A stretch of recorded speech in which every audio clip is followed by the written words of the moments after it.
Hi everyone, we'll be starting in 5 minutes. Thank you.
Good evening, everyone. I hope you can hear me and you can see my screen. Yes. Great. A warm welcome to Product Leadership Festival Design Edition hosted by the Institute of Product Leadership. I hope you all enjoyed our session yesterday. Some of you may have already attended the product and data version of the festival. Allow me to welcome you all to the Design Edition.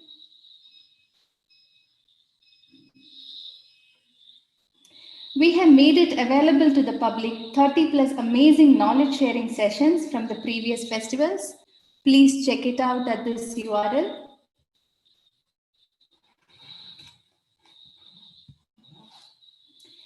Before we start today's session, let me give you a quick intro to what we do. The Institute of Product Leadership is a global B-School for technology and business innovators. We have partnered with 3 universities in India and the University of Houston in the US. Founded in 2012, the Institute has built and developed a community of product leaders and now, of course, design and data leaders as well. We have put together a great lineup for you tonight, as you can see here. Each session is of 45 minutes, including the Q&A. Don't miss this. Stay with us throughout the sessions. There won't be any break between sessions. On the 13th of June, we have the Open Conference Day. Many aspiring speakers have nominated themselves and shared their topic with us. It is open for voting. As you can see here, please visit the webpage and vote for your favorite speaker or topic, and you can win some exciting prizes.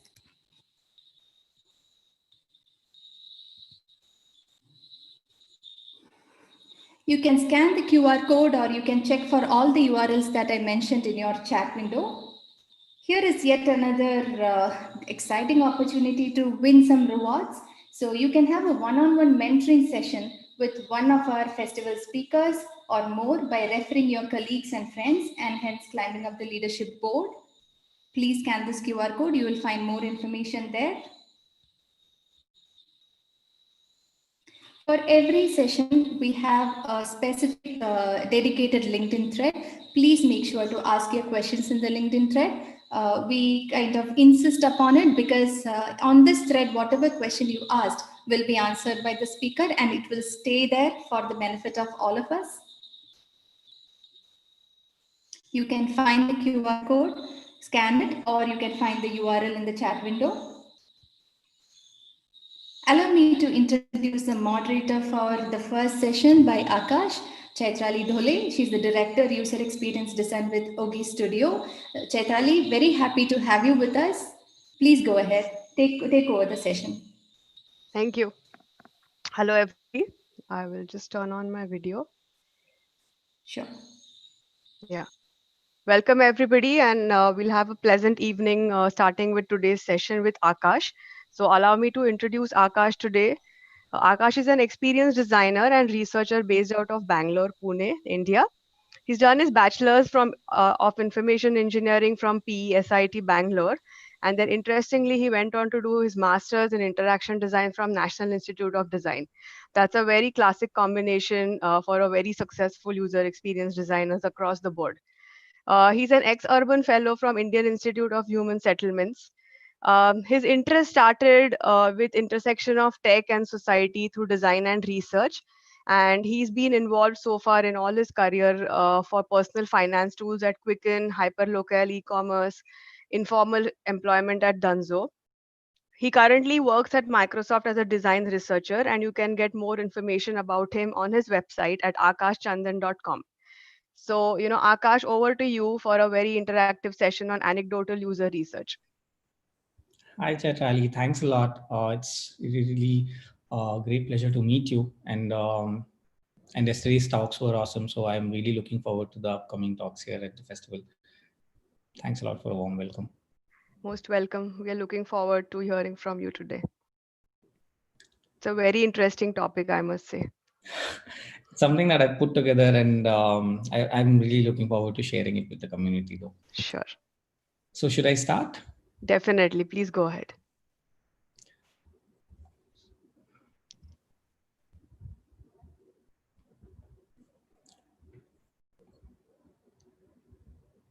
Can you see my screen? Not yet. Not yet. Share your screen, Akash.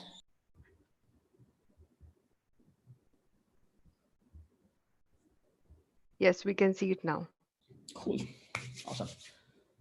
So yeah, as I mentioned, these are my kind of personal, contextual, collective opinions, observations, and experience and learnings over the time that I've spent in my academic work, at my product-related design, like when I work for product companies work, and I've worked in, as Chaitali mentioned, I worked in a legacy product, which was almost 25, 30 years old, which is a complete desktop product. At the same time, I've been recently worked with a hyper growth startup also. So I'm going to share most of my learnings as my anecdotal stories, and we'll jump right into it. as I mentioned, I just to give a brief intro of my work so that everyone kind of connects the dots in the further presentation. So one of my master's thesis was designing a security camera, and it was for a startup. And this was before WhatsApp came up with the video calling. And when I framed the inquiry as designing a sense of security and privacy for Indian homes, which opened up so many avenues to understand the contextual concerns or contextual perspectives of Indian homes and surveillance itself. And then I continued my work at Quicken, where I personal finance management tools for small businessmen, business owners, which was mostly remote work. And this was a great learning because most of my work was remote research. And then I shifted my interest towards social studies, which I always wanted to get more in depth with.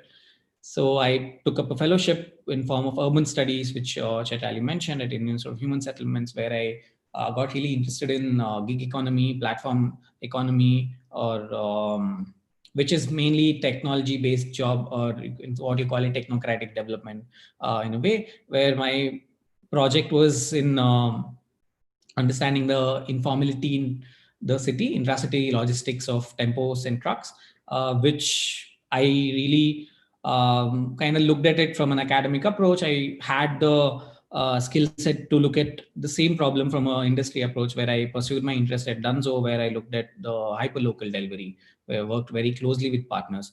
Currently, I'm at Microsoft exploring insights at the workplace for better work-life balance. So, Anecdote. It's a short narrative. It's like a very small, interesting, amusing, small bit of a story, right? And it's I want to explore this thought of how do stories play such major role in product thinking, and why we should be more open to listening to them. We should be more uh, willing to kind of understand the where they're coming from and what they are. And overall, I think stories are how humans and people communicate, right? Everything is in form of stories. So when we look at experiences, and this is something that I keep reminding myself, experience are nothing but stories. And if you ask anyone what happened, what did you do, or how did you use this product, it's all going to come in form of stories, because that's how we converse, that's how we talk. So when I say experience of stories, and if I ask you what product did you use recently, and I start asking you more questions, it's going to be a lot of in a story format, right?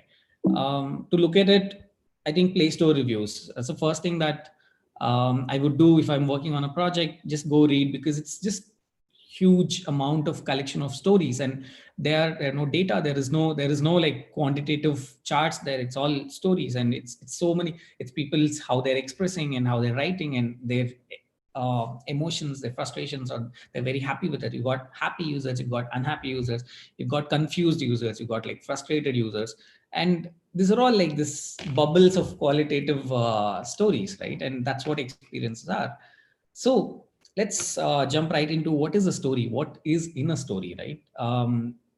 It's very important to know that how rich stories can be, because I always feel this stories are insights in its pure form. It needs processing, it needs to be applied different methods that we speak in research, which is like mixed methods, where you apply quantitative and qualitative methods to get insights out. But stories are so rich in data, and I would like to take an example and explain that to you all, which is looking at the situation, right? Like if a story has so many layers, right? And I've taken, let's say, 6 layers, and you look at context. Let's look at our own situations. We're all stuck at home. We need to we can't go to the market. We are depending on mostly Taiwan cities. Mostly there's a specific group of people who depend on food delivery or grocery delivery products, right? And so the situation is that you can't go home. You've got kids at home. You've got elderly at home. You don't want to be at risk. So, and when you dig deeper, why did they even enter the space to use a product, right? That gives you a context. And when you ask why did you need this? Like, why, what is there to be done? And this is the task, this is the intent of the story. I needed this to be done. I needed food to be delivered. I needed my groceries to be delivered. And if you ask 5 whys and you go to the basic, and the example is pretty obvious, but when you're tackling a problem which is not obvious as this, the 5 why methods would give you the deeper intent of why they're doing this, right?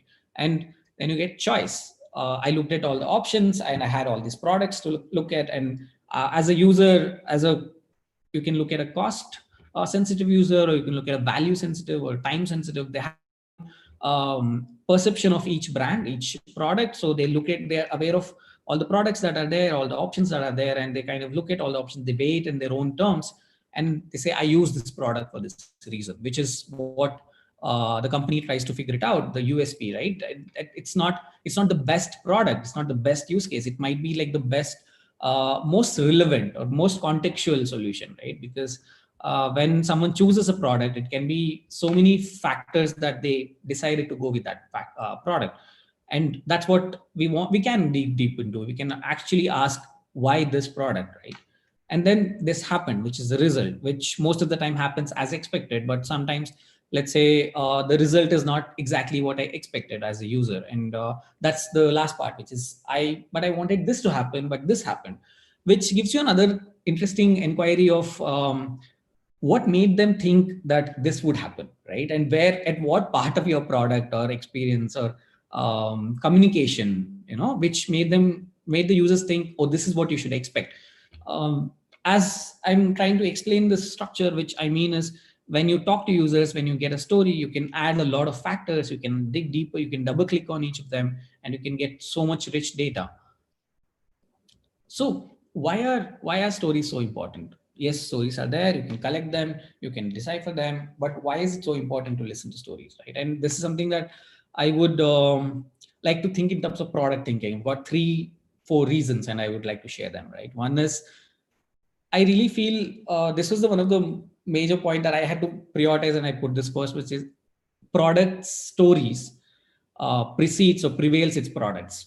When I say your product stories go out in the market before your product. When I say users who have never used your product know your product by someone's explanation of your product, right? And that's how it spreads. If someone uses and someone says that, I've used this product and this is how I used it, I got this problem solved, or this did not work, whatever the story. So when you're knocking on users' door as phone, and it's the story that's already there, right? And that story is what sometimes motivates them to come and download the app. So that's why stories are important. When I mean, these are the examples that I've seen in where I come from, and even in not even tier 2 cities, even in tier 1 cities, people who are still new to, who were still new to, and there's still a lot of them who are new to e-commerce, still would say, quote this, that, people got phones, people got stones instead of phones. And that news gets so spread so widely. And the product actually starts with a step behind, right? One step back, where the consumer doesn't trust the product or the service. And you have to not only convert the person, but you have to convince, and you have to make sure that it's not going to happen with them, which is a great barrier or a leap of faith that a user has to take. Another video of a delivery guy eating a food where it was meant to be delivered. And even though there's so many beautiful, good things that these people do and save so many people's lives day to day, solving their problems, but things like this get spread. And the aspect of someone who's saying, like my mom or my one of my mama, who would say like, oh, you order, oh, that person would have had the food already and you're going to eat that. And it's a story, and how can you like change it, right? It's the believe in it. They've never used the product and they don't have that much of context or need of it, but the stories leave such strong footprint in someone's perception. And if you look at word of mouth, which is the best form of advertising, and that's why shouldn't you be listening to your product stories then, like, because what's happening outside about your products and what people are talking about, right? That's why it's important. Then another thing that I've seen and observed is stories guide your product. Like product gets directions. It could be in form of opportunities. It could be in form of research questions. It could be form of validations. It could be form of some assumptions that you've had. Few examples would be during this my work at Indian Institute of Human Settlements, the project that I mentioned, where I was talking to intracity, the tempo truck drivers, and my goal was to just understand how does the ecosystem work, how their earnings look like, how is the whole economy of the thing look like, and why are startups are not tracking it the way that other companies have. What is the negotiation or the conversation between these players or the stakeholders? And a very interesting story came, and I started validating, started looking at, which is the when a city grows, when there are a lot of people move into the city, and the drivers figured it out, or they used to get this orders or tasks, right? And this is mostly from the outer part of the city, which you can say most of the migrants or newcomers to the city are settling down. And this, and another assumption was there from the drivers, which is like the natives are so loyal and they can speak the language, they would just walk to the stand and they would talk to us, we can negotiate and we make a deal. Whereas people who are not from Bangalore, people who are new to the city, they don't know the language, and they kind of rely on these apps to book, and that's why we can't negotiate with them. And hence we come outskirts to do these jobs, house shifting work. And when they were waiting, waiting for orders, or when they were waiting for the customer, and all this time, they actually saw this opportunity where there's a lot of construction happens, right, outskirts. So there's a lot of construction materials which needed to be moved, and sometimes even it's intra district, or even for Bangalore, sometimes it was in Tamil Nadu also. So it kind of gave them a very opportunity or to earn more, because they've traveled from the center of the city to out, and they would like to earn a bit more money, and they started doing this, right? But if I was from a company who was doing tempos and trucks, or order this platform, if I went and asked, you know what, how can I design the product, what can we do that you can earn more, they might not be telling this, right? And the story is there and the opportunity is there, and it's clear, you have that context to see through this, and you can read between the lines, you can see an opportunity. The idea is that stories give you these kind of possibilities to think, whereas if I would have gone with a focused goal of what would I do to, what should we do to make you earn more money, and this wouldn't have come as a output. Second example could be stories. Stories nurture empathy. I feel in a company where there are few people who are close to the users, right? Designers or researchers. But discovering this hidden behaviors or choices that users make and the things that they say, you actually get to know these people much closer, right? And it builds empathy. It makes you realize the life that they're living. It kind of puts you in their shoes. Another really interesting example was some delivery partners mentioned that they prefer working at night, and we see that in the data too, right? And we thought, like, we knew that the preference would be they get paid more because it's night and there is less traffic, and the turnaround time is faster because people don't make them wait, and they get order faster. Along with these, when I was just talking to them, why do you do this? And this really interesting insight came up, and it was like, because of the night and there is no harsh sunlight, the engine doesn't get really hot, which leads to less consumption of fuel, which is a major thing for that guy because he actually saves on petrol.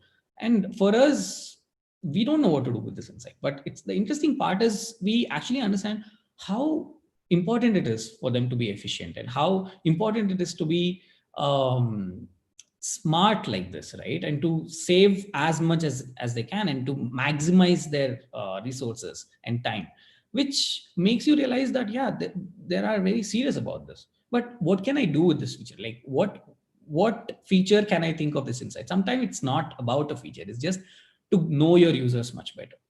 Another thing that I've seen with places where I've worked and people I've spoken to, whenever there is a story of your product, as I mentioned, not everyone has this much of interaction with users, and people who have, the teams that have, should own this responsibility to share these stories back in the team or the company, where it kind of reflects purpose, what you're doing, how your work, day-to-day work, is making an impact in the world, or how it's making someone's life easier. And that is that's very integral to have that internal motivation to kind of excel at what you're doing, and you start caring about users because you can kind of connect to them at a deeper kind of level, right? And now let's go to the methods. Okay, now how do you seek these stories, right? Where do you ask? Who do you ask? How do you ask?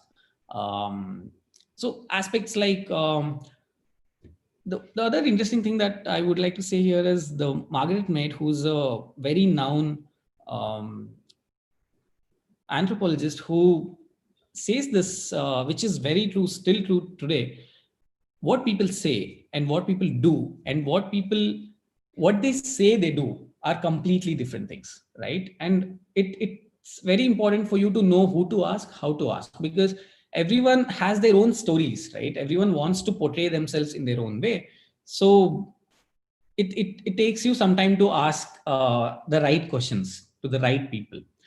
When I say how to ask, right, this is a very traditional thing in research, where start with an open-ended questions. Instead of asking why or where or when, just ask, can you tell me recently what happened, or how has this change impacted you? Or having open-ended discussions lead the story. The first part of the conversations open up stories, which is more resourceful as you go deeper into your research. How not to ask, and this is something that I've found myself in a lot of times, and I've seen people do this also, where when you're talking to someone, you set up time with a user, and you're clear about a goal. You want to validate this feature, or you want to ideate this, you want to get feedback on this specific thing, right? And the person starts talking about something else, like, sir, this is fine, but this happened with me, and I have this problem, and that day this happened, and everything. And you focused on that thing, and you know that the time is a resource, and you want to keep, kind of bring that user back to this, and it makes sense. But sometimes actually felt where I got the right person for the wrong question.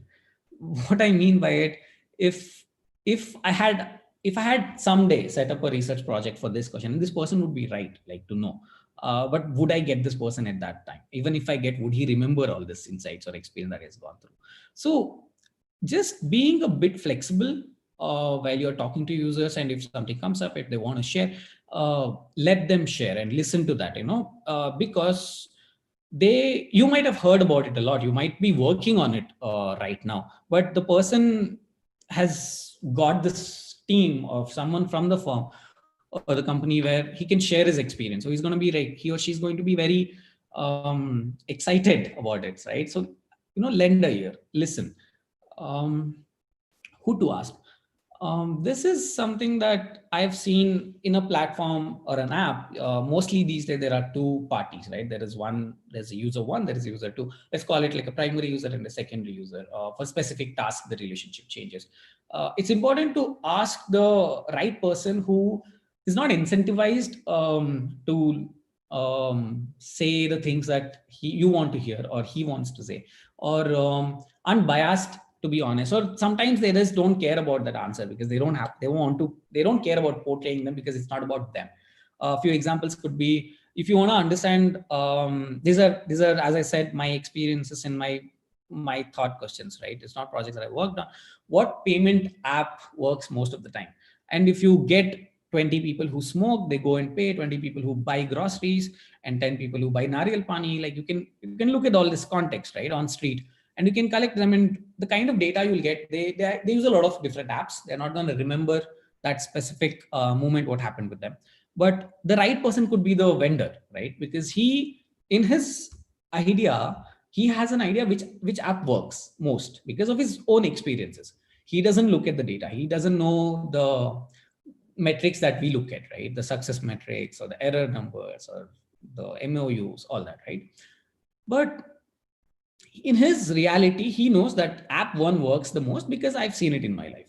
Now, that person could be a very resourceful person to talk to, right? Because he knows, he has encountered this situation more. Same way with what I've worked on, which is what sometimes users ask for this extra services, like they expect the partner to kind of negotiate for them, or pick up another thing on the way.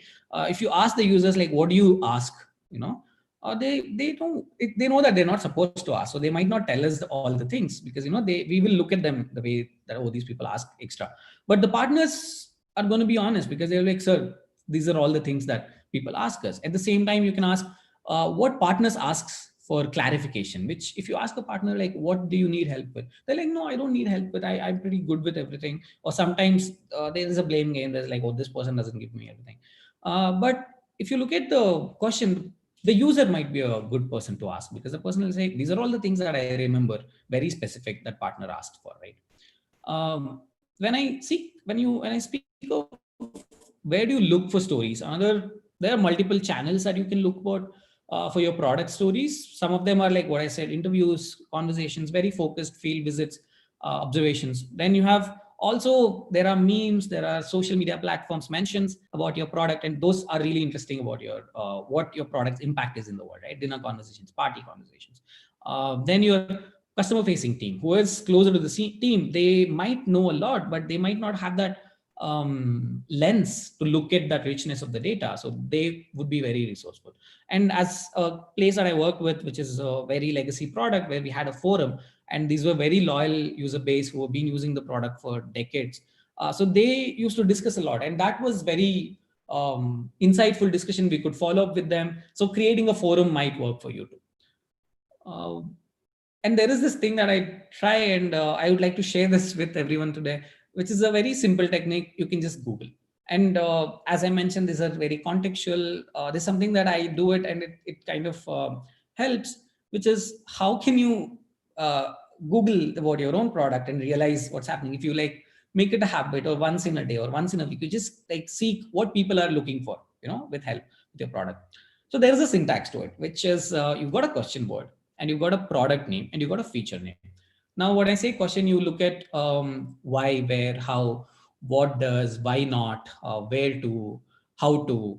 When I say why, it's mostly the value. Why am I doing this? Why is it so costly? Then why should I use this?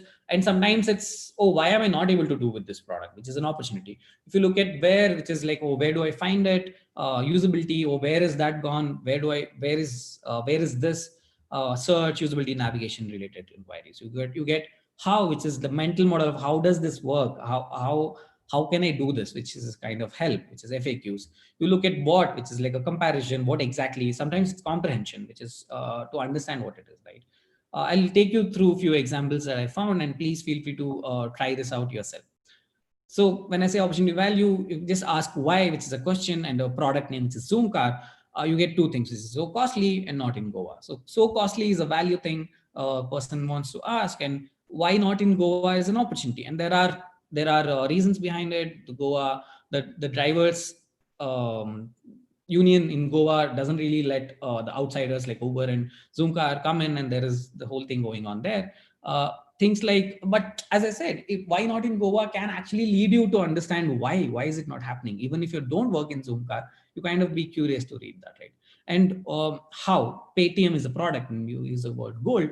It's like how to check, how to use, how to sell, how to convert, and these are all the things that user wants help with, and they're doing it, right? It's kind of listed based on popularity. You can do that, and this, as I said, you can't take it at its face value. You need to do your own research, but you get good research directions when you do this. How to practo, delete, use, join, cancel.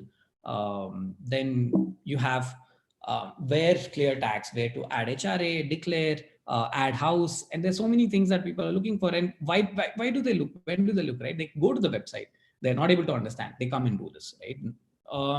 So it's that flow you can look at, right? Where does it grow? Where does your product stops helping, and they kind of look up for help from the community. Another interesting thing is what actually comes up on the result, right? Apart from the SEO that the marketing team or the growth team does, what are the help articles look like? You can look at where Gmail archive folder, which is I still don't know. I actually want to do this. Where Gmail say file, where is my spam folder, and Outlook has where is the signature, which you can kind of understand. It's a very professional product. People want to add signature, and maybe they're new to Outlook. That's why they're looking at this. These are all assumptions, but you can follow up. Why Uber credit card? Why can't I apply? Why won't my credit card work? And sometimes these are very trending. Like some days when your product fails, you see a surge of these things. Concepts like Facebook, which is understanding of its own structure. Like if you look at how Facebook passwords, this is very interesting. It'll take you to even hone your skills of being a researcher sometimes. Look at how to big basket, delete, sell. You see a lot of apps, people want to know how to delete the app, right? So why phone pay? And you can do this, right? But there's so many stories. How do you make sense of these? A simple example, or it's not a simple method, but a tip that I could say, and please, like, follow this up later if you have questions, which is you theme them. You collect a lot of stories, you talk to people, you start theming them, you start writing, oh, I've got 42 stories or 42 mentions about comprehension. Sometimes a story can have two things, about a refund and about a technical issue that the person faced, right? Then this kind of gives you this idea of size of problems that you're looking at. This clearly needs a lot of in-depth research work, but just to give an idea for the product folks here, if they want to do this from qualitative side, this can be helpful.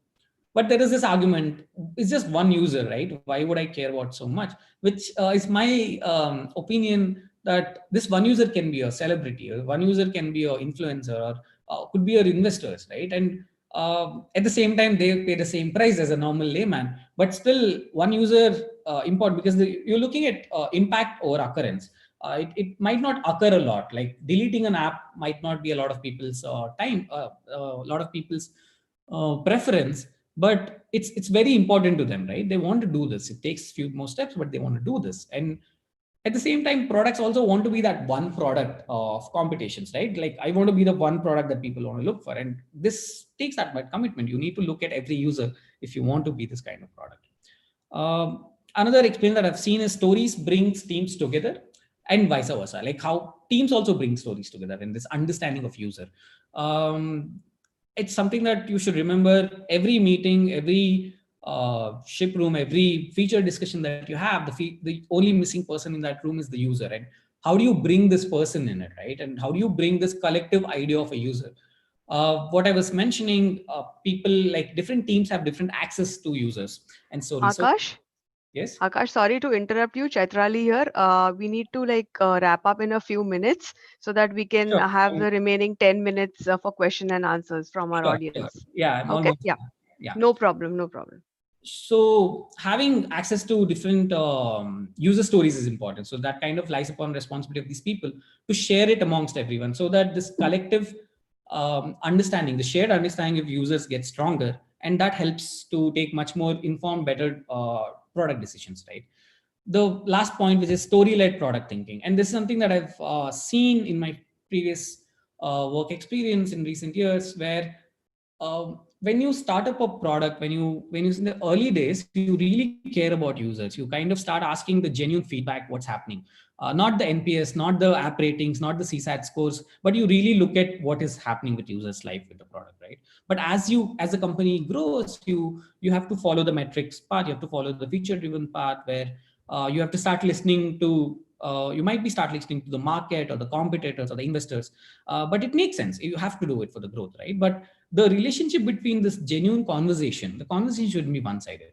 So another thing that I've seen with big companies, where at that scale, these points might not really be useful, right? And they kind of help you bring back to the scale. So customer driven culture, where when companies talk of customer driven culture, it's mostly the when people sorry I'm when people speak about customer driven culture, it's starts with listening, which is not the what you want to listen, but what actually users want to say. And that's what I want to leave this talk with. Yes, I'm done by Chaitrali. Okay. I mean, so what we can do, Akash, is, we have about 8 questions from our audience, and we can go in the order that they were posted. And, then if there are more and if we have time, then, I have a few questions, but let's go through the audience ones first.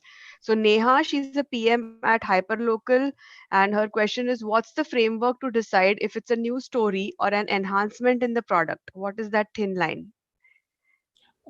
Sometimes, as I mentioned, a story might be an experience, right? When you talk to users and it's coming from an experience as a feedback, could be an enhancement as a feature. or the theming part that I said, right? If you've heard this kind of stories in a long time and you've started to see the patterns where people are talking about the same things, could be a very stronger need. So Okay. what I'm saying is to keep track of the stories that you listen to in a way to kind of validate if it's happened before or if you encountered the such stories in the past. So you could also do it on a milestone basis. So if you had previous user stories which went out in milestone 1, and then you can take them up, and based on whatever you've heard as anecdotes or the stories that you've heard between your milestone 1 and milestone 2, you can like re-enhance them and put them up as new stories for milestone 2 basically. Yeah. So it becomes an enhancement of the product itself. So, all right. So the next question is, how do we go about stories of B2B products where the reliability index is low? Yes. So this is something that I was thinking when I structured this, and most of it is focused on B2C, very kind of companies which are very focused on the market, like a B2C. B2B companies I've not worked on personally. As I mentioned, I think you have to have this kind of culture or I don't know what to say, like continuous conversations, right? Like you just meet users once in a month or once in a quarter. You just like don't have any direction driven goal. You just chat, like, how is it, what's happening? And maybe that kind of conversations might help. As I said, I'm not worked on B2B, so I'm not sure. All right. So Neha, probably you can send it offline to the panelists, and then maybe somebody can help you with that answer. So we have Archana who's saying, Akash, you're talking about true ethnographic exercise or thick data. As a UX researcher, I appreciate that, but do you face any challenges when you share these insights with the rest of your team, since the sample size is quite small? In other words, how to make the stories impactful? As I said, this like it's just one user. One person said, and what should we do this, right? And I like as a researcher, you've spoken to that user, you understand that's such a strong problem, but you sometimes feel this lack of occurrence. Like you have this impactful problem, but you can't be kind of driven by your own gut. You need to look for enough data points or conduct another like a parallel research, or just have these conversations in the research that you're doing to collect as much as you can to make a strong case. But I strongly say that if you get very involved with this and you have this few data points and you like try to make a case, it will not work. You need to look for more data. You need more statistical Yes. significance, essentially. So the next one is from Digvijay Thakur. So stories are from how do you look at a product from the outside, the user's view, and how do you see your product from inside, the product engineering view. So we have two views here: the user view, which is outside, and a product engineering view, which is inside the organization. And how do you strike a balance between these two? Is what Digvijay would like to know. This the first like an example that I can get is when we would do some design, in the office, just go to a engineer or a tester and just show this feature. What do you think, right? The thing is that everyone is in a problem solving mode, and they know the intricate details of how the product is built. They'll always try to solutionize. They'll always say either, oh, this I can do it this way, oh, this can't be done, but they'll never actually question why is it, or why should we do it. That's why it's very important to being a researcher or a designer, anyone who speaks to customer often, you have to put yourself as an outsider in the company few days. At some point of the day, you have to say that I don't work for this, I work for this people, and I don't want to be kind of biased by these discussions, and I'm an outsider. And that's something that has worked for me. I think it ties also to the previous question from Archana, with the sample size. So you need to like strike a balance between the sample of users that you have and the sample of, the insiders that you have essentially. And or the stakeholders, one is like, even if within the insiders you have stakeholders, influencers. So on both sides you need like a fair amount of sample size in order to strike that balance. I think it ties to what Archana was also asking. And it's actually important because when you even bring the story and you want to you want to get people on board with this, you need to actually understand what do they want to do with this, right? And also there are people who I've been through a some situations where I saw it as a solution, but I don't have that much visibility to see how does that solution disrupts another part of the product. Yeah. So it's important to get that perspectives also. Mm-hmm. Yeah, fair enough.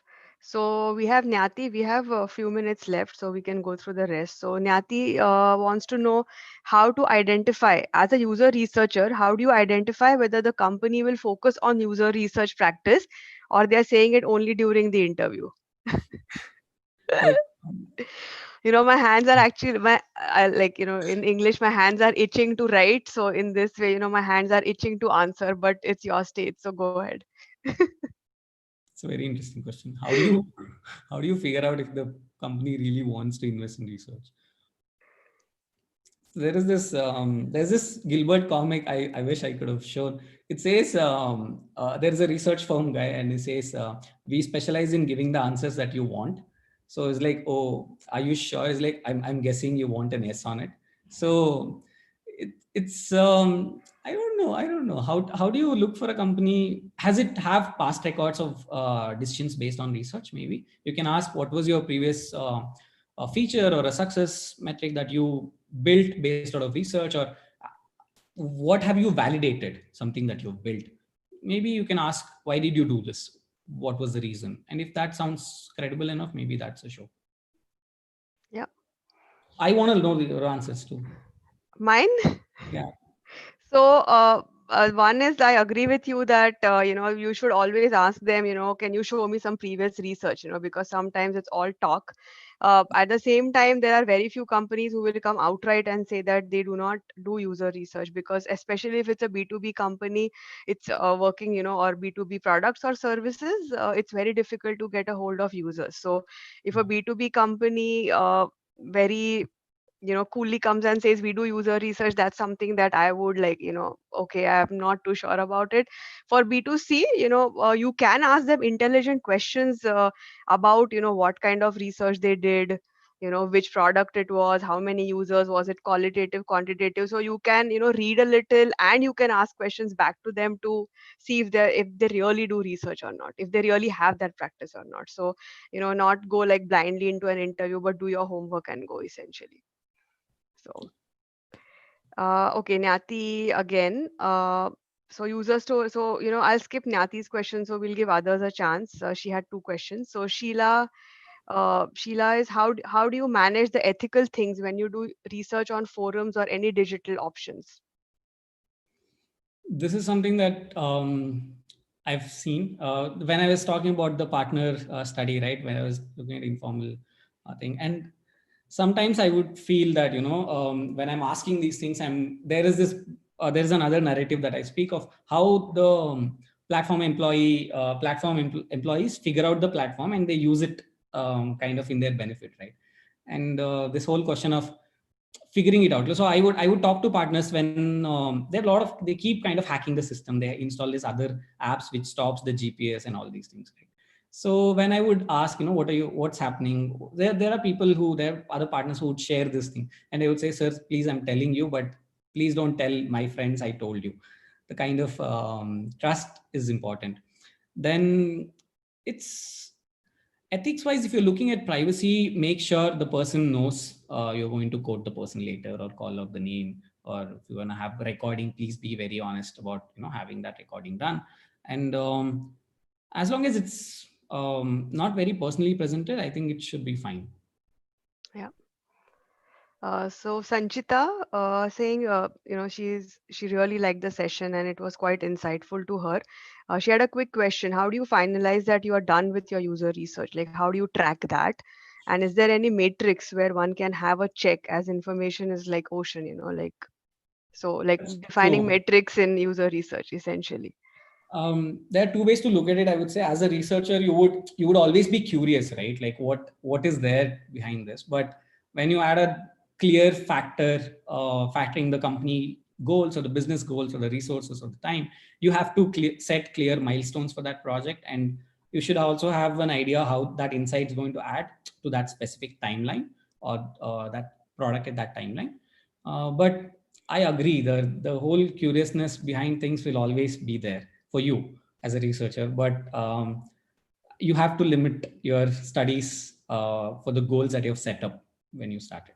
Yeah, so Sanchita, you can have like a tangible matrix at the beginning of your user research and see, how the information that you collected from user stories or, any data gathering protocol that you follow, right? Like how does it rate against your matrix? So, at that point, you can probably say that, you have some statistical significance of your user research. And, that's one of the ways to track, to define some endpoints, some matrices around the things that you want the data for.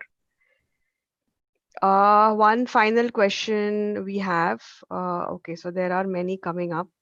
I think we're running out of time, but there was one interesting question is, how do you, it was an insightful session, but, it would be more interesting to see how do you connect the dots from Swaraj. Connect the dots in the So sense. I would, from what I think is connect the dots, as in, how do you take this and then inform your design or inform your product? I think, that's probably what he may mean, connecting the dots, because it's like, we are talking about the first part of a user experience design cycle. So, if user research is one, how does this whole thing inform the next stage, connecting the dots? Um, I hope I understood it correctly. Another aspect is the comprehension, right? You understand that people are not sure how to use or how to navigate, right? You got Yeah. those stories kind of thing, and you can look at the existing product and see where is it breaking, right? Mhm. Or you can look at, oh, is this an opportunity to add few more things? Could we add a help section, or should we look at the existing product? So and that has to be validated with the business goals, but still I think that's one way to go about it, I would say. Okay. One last question. We have 2 minutes and we need to wrap up.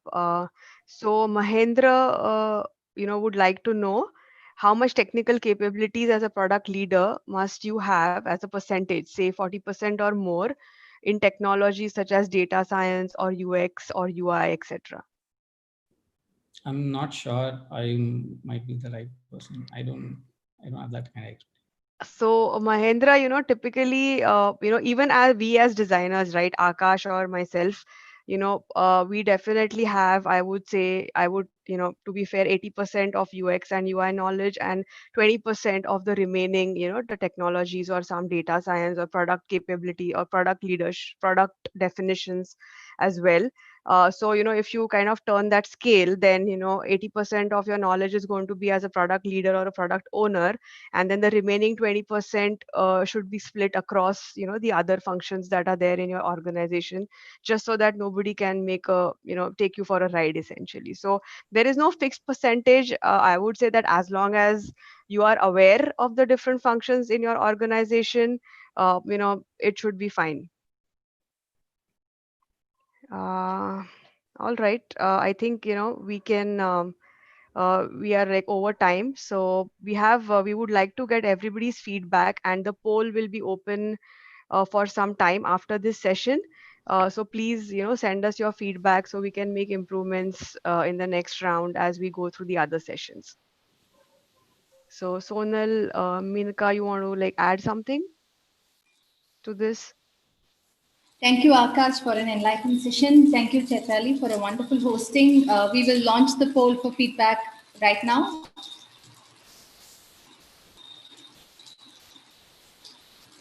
Please give us your feedback.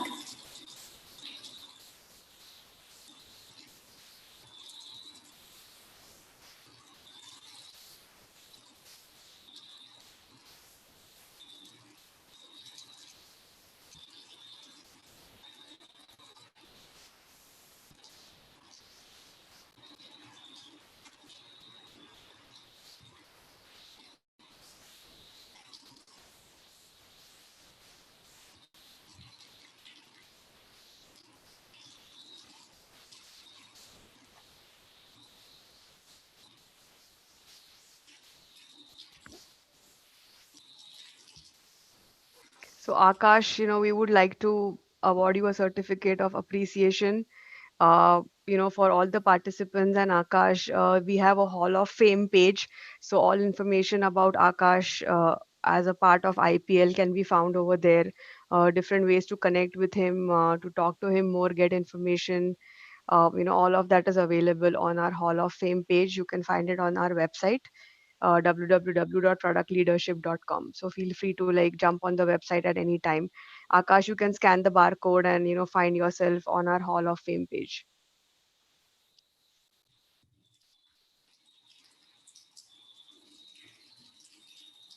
Great. Thank you, everyone. Thank you, Akash. Thank you, Chetali. We have a nice award to give away today. So this is for Nyati for the wonderful question that you asked. Nyati, you will get our gift as soon as we can send it to you. And great going. Please stay back with us. We have more interesting sessions coming up. And before we move on to the next session, so please do send us your testimonials. It is very important for us to improve. And please scan the QR code or please see your chat window for the URL. And so we are, after a wonderful session by Akash, we are moving on to a session by Debashish Paul. And before we introduce him, so as I explained to you earlier, we have an open conference on the 13th of June. So there are many aspiring speakers have nominated themselves for this open conference. As you can see here, please go ahead and vote for your favorite speaker and win exciting prizes too.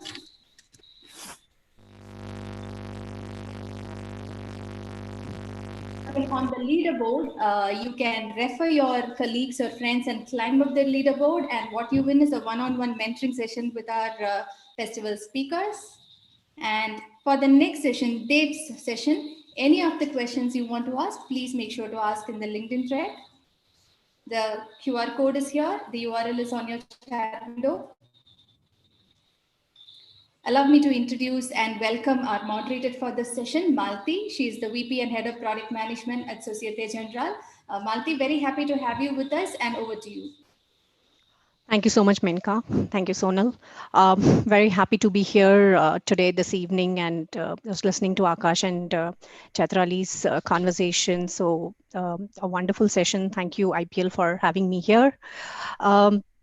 So I would like to introduce, I'll be moderating this session on the systematic approach that we look for, bringing blue sky ideas into life. And it is a lot of pleasure for me to welcome Debashish Paul, who's going to be the speaker for this session. As I was kind of going through Debashish's profile and met with him, it is all about somebody who's extremely creative and just takes everything that life has to, offer. So Debashish currently works as a product designer with Facebook, and he has worked on, some of the very high impact, socially powered experiences in the Facebook app, like live and entertainment, sharing and stories, ads. And through his work of envisioning, innovating, and crafting valuable experiences for people, he has impacted the industry by inventing several things in the live and stories domain. And I'm sure all of you who be using the Facebook would relate to that. Just talking a couple of interest areas of Dave, he really enjoys poetry, and he's reads a mix of philosophy and psychology. And a very lighter part of him, he looks for humor in everything that he does. And very great to know that good art, thoughtful cinema, well-documented essays are something that smaller things in life that really makes him happy. So very happy to have you, Debashish, here. I think, are you on mute?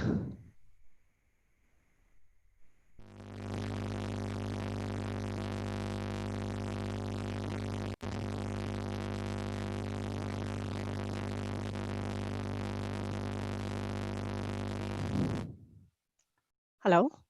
Can you hear me now? Yes, thank you. Absolutely clear. And just, before we kind of get started with Debashish, I think we just have a little poll which will come up. So please look out for that. Sonal, can you just help me launch it? I seem to be having some issues. All right. Yeah. Do you have a clear understanding of the career path of a user experience designer? As I'm looking at it, there are a lot of designers that we have here.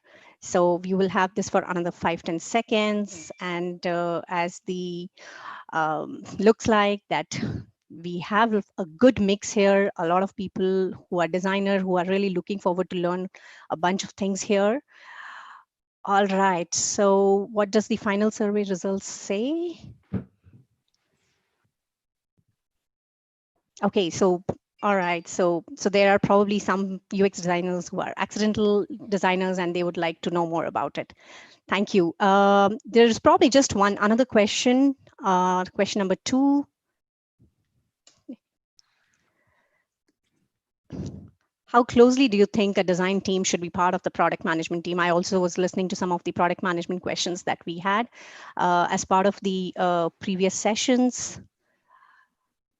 Okay, that's, yeah. So in a lot of companies, yes, the product and the design team, product management and the design team work pretty closely. So yeah. All right, I think it looks good where 90% of the people say yes. Great, this kind of sets it up that yes, we definitely have some questions on that front and probably you will see it later. Thank you, over to you, Debashish. Cool. Can we get this poll out of the screen now? Cool. Okay. And I'll go ahead and share my screen. So, and just confirm if you're able to see my screen, which is white right now. Not yet.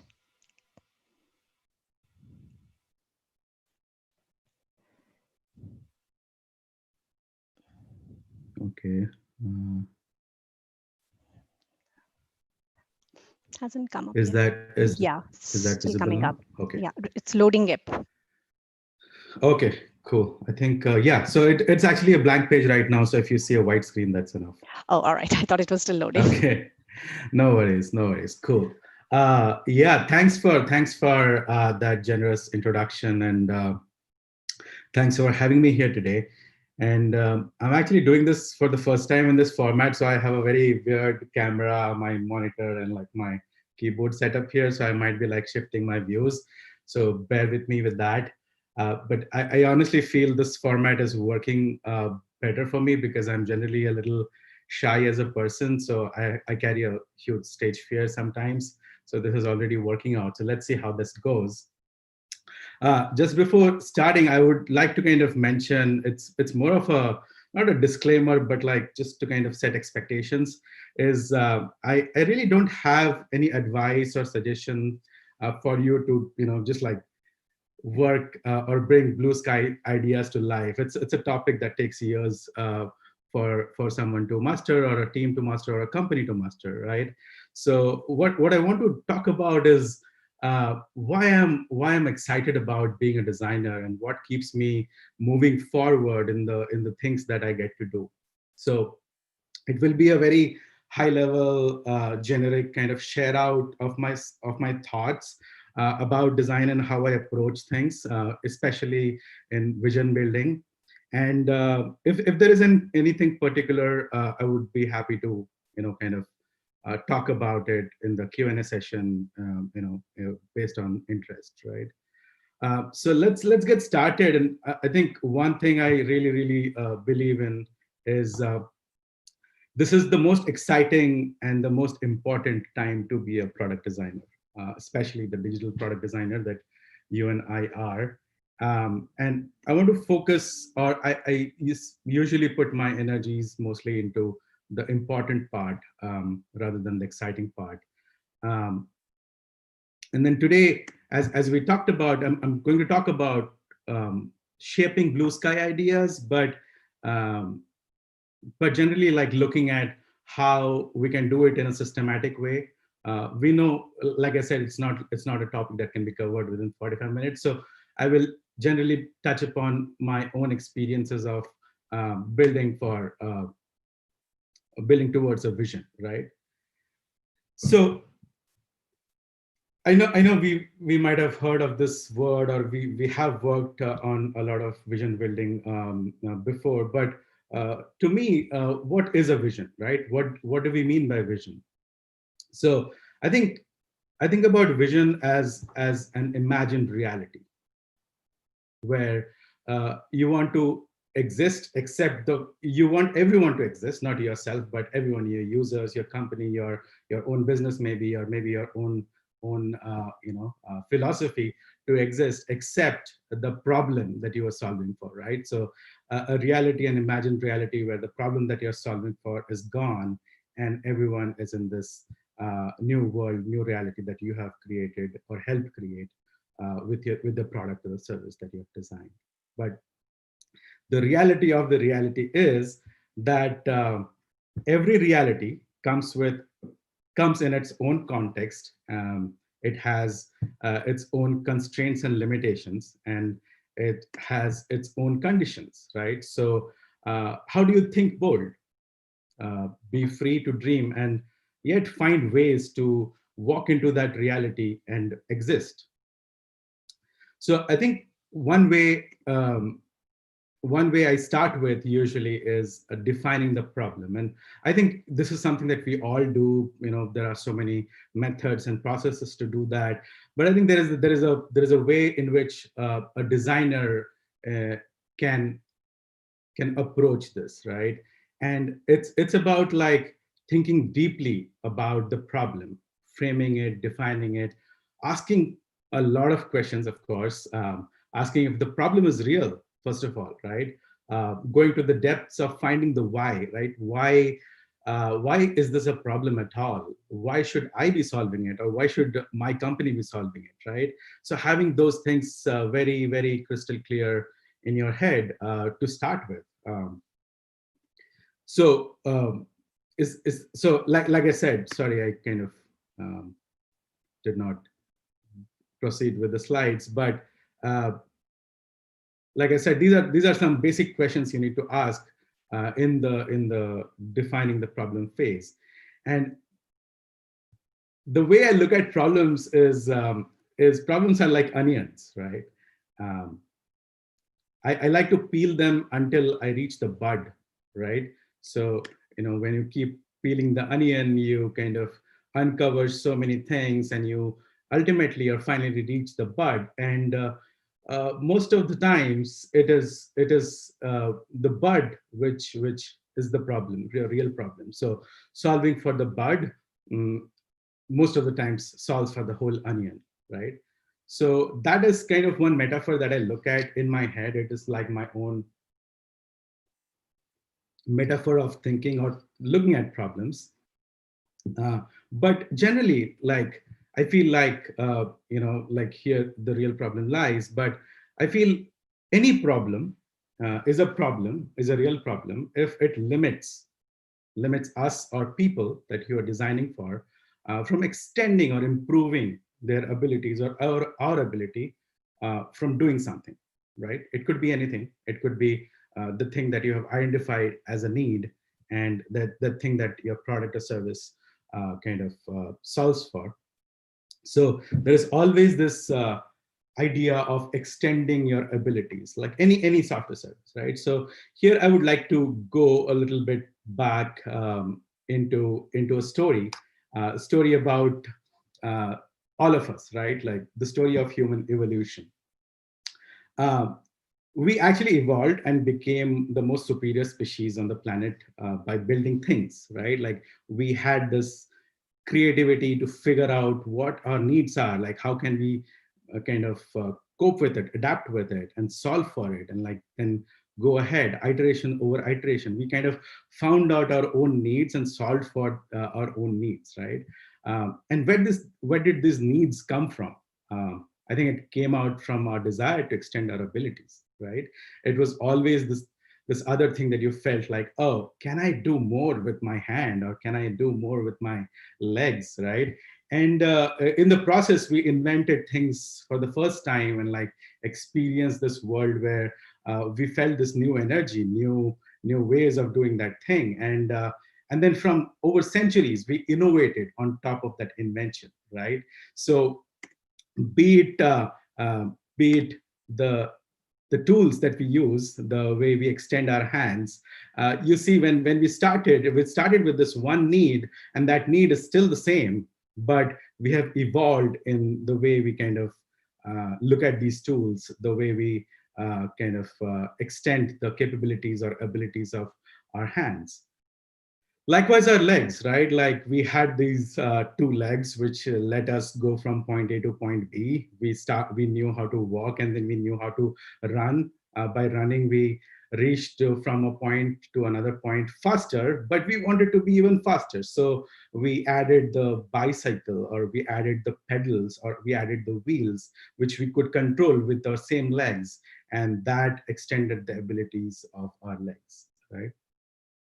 And then more recently, I think the way we connect, we started, a few centuries ago, few centuries ago, we started finding how we can reach someone without actually reaching someone. So the message pigeons are a good example of like shrinking the distance and time.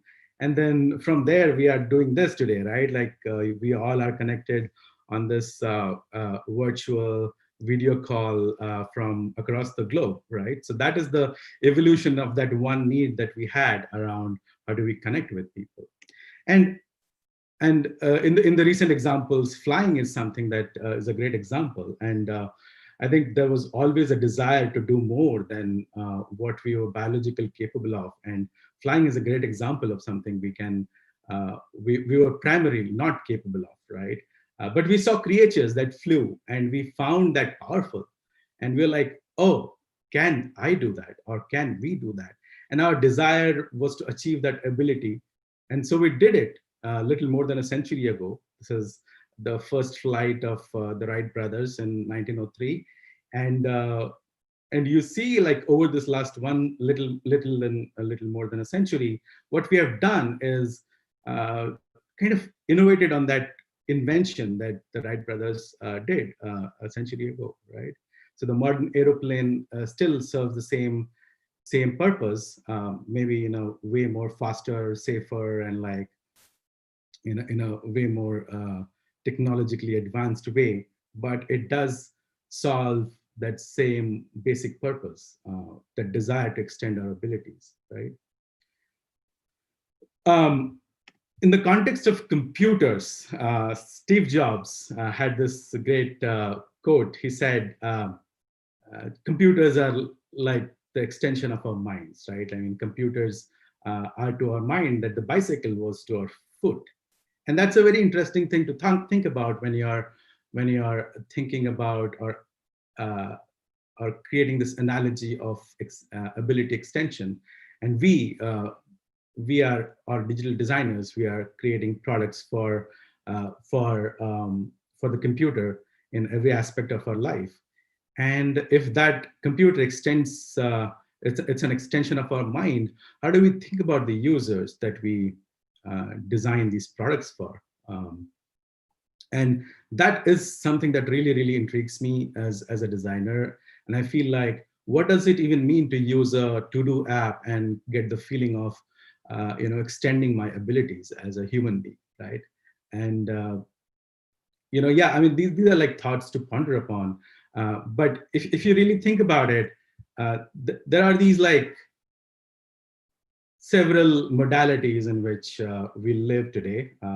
The computers have extended us in many ways and brought into new realities. And it has kind of altered the way we think, the way we see the world, we see ourselves. We design, and honestly, like we design for this new reality, right? So we are all product designers doing that. So I think here I will want to bring some of my like personal challenges that I've faced or still face today as a product designer. And I found an approach that is effective in my context. And the way I look at things is this way of like balancing between your imagination, responsibility, and attention. I feel like these are three aspects that as a product designer, you should always keep in mind when you're working on a newer problem, newer set of challenges, or maybe designing a new product or designing a new feature in the product that will enable your customers, your users to do something new and explore themselves in newer ways, right? So I call this a three lens approach, and the way I look at it is like there are these lenses that we tend to kind of put together in the way we look at the world around us, right? And the three lenses approach to me, where the first lens I look at is the telescope. And here you basically have this like bolder vision definition phase, and then the next lens I think about is the binoculars. And here I think about myself as a scaler, thinking about scale, how to be more flexible and think about things in the context that I am in. And the third one is the magnifying glass, or I think about it as someone who is an optimizer. So let's get into like each of these in a little more details. The explorer or the telescope, as I said, here is what you're basically looking at, a North Star, right? Ideally finding a direction to walk on, to be close to that North Star. Choosing the right North Star will make the journey worthwhile, actually. So it's very important to explore or look into this vast sky of things, in a very, very thoughtful way. No matter how long it takes for you to reach there, but knowing that the North Star exists, that belief, creates that journey worthwhile, right? So in this phase, like thinking about, why does this exist? How does it relate, right? How does this problem or this space relate to other things that you look into in your life, and how the user is relating to it? Is this meaningful for people? Like I said, like, is this extending some of their abilities? Is this making them feel safer, smarter, and happier? Is this meaningful for you in the sense, like, you as a designer, you as a member of the team who is solving this problem, you as the company that you're a part of, or the organization that you work for, or your own like company, right? And why has no one solved it yet, right? It's a very important thing to question, right? Why has not been there any solution that you feel is right? Why has no one thought about it? So that is a very interesting and important question to ask yourself. And finally, I think, why would people come to you, come to your brand, your app, your service to solve that, right? So yeah, and here I think understanding the motivations of people is very, very important.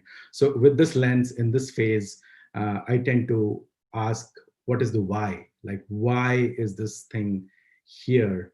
Why am I doing this? And all sorts of whys, right?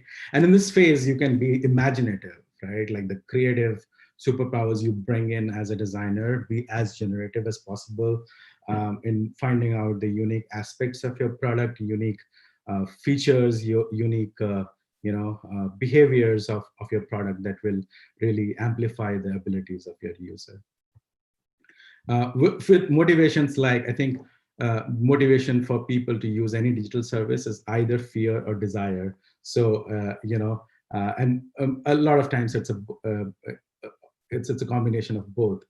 So understanding the nuances of these motivations usually is very helpful at this stage. So you kind of know the direction very well, having those motivations clearly defined out. Next, we were talking about the binocular, right? And here is where I like to think myself as a scaler, and it's about like checking your surroundings, right? Like, imagine what a binocular actually does, like checking your surroundings while you walk towards that North Star. As a scaler, you build connected hypothesis, right? Like, you define the hypothesis of each stage of the product, like what what needs to be done in order to learn something, and based on the outcome of that learning, what is the next step. So you basically formulate your path towards building towards that vision, right? You chalk out the pros and cons of your decision. You test and retest your MVP. You work towards formulating guidelines and systems.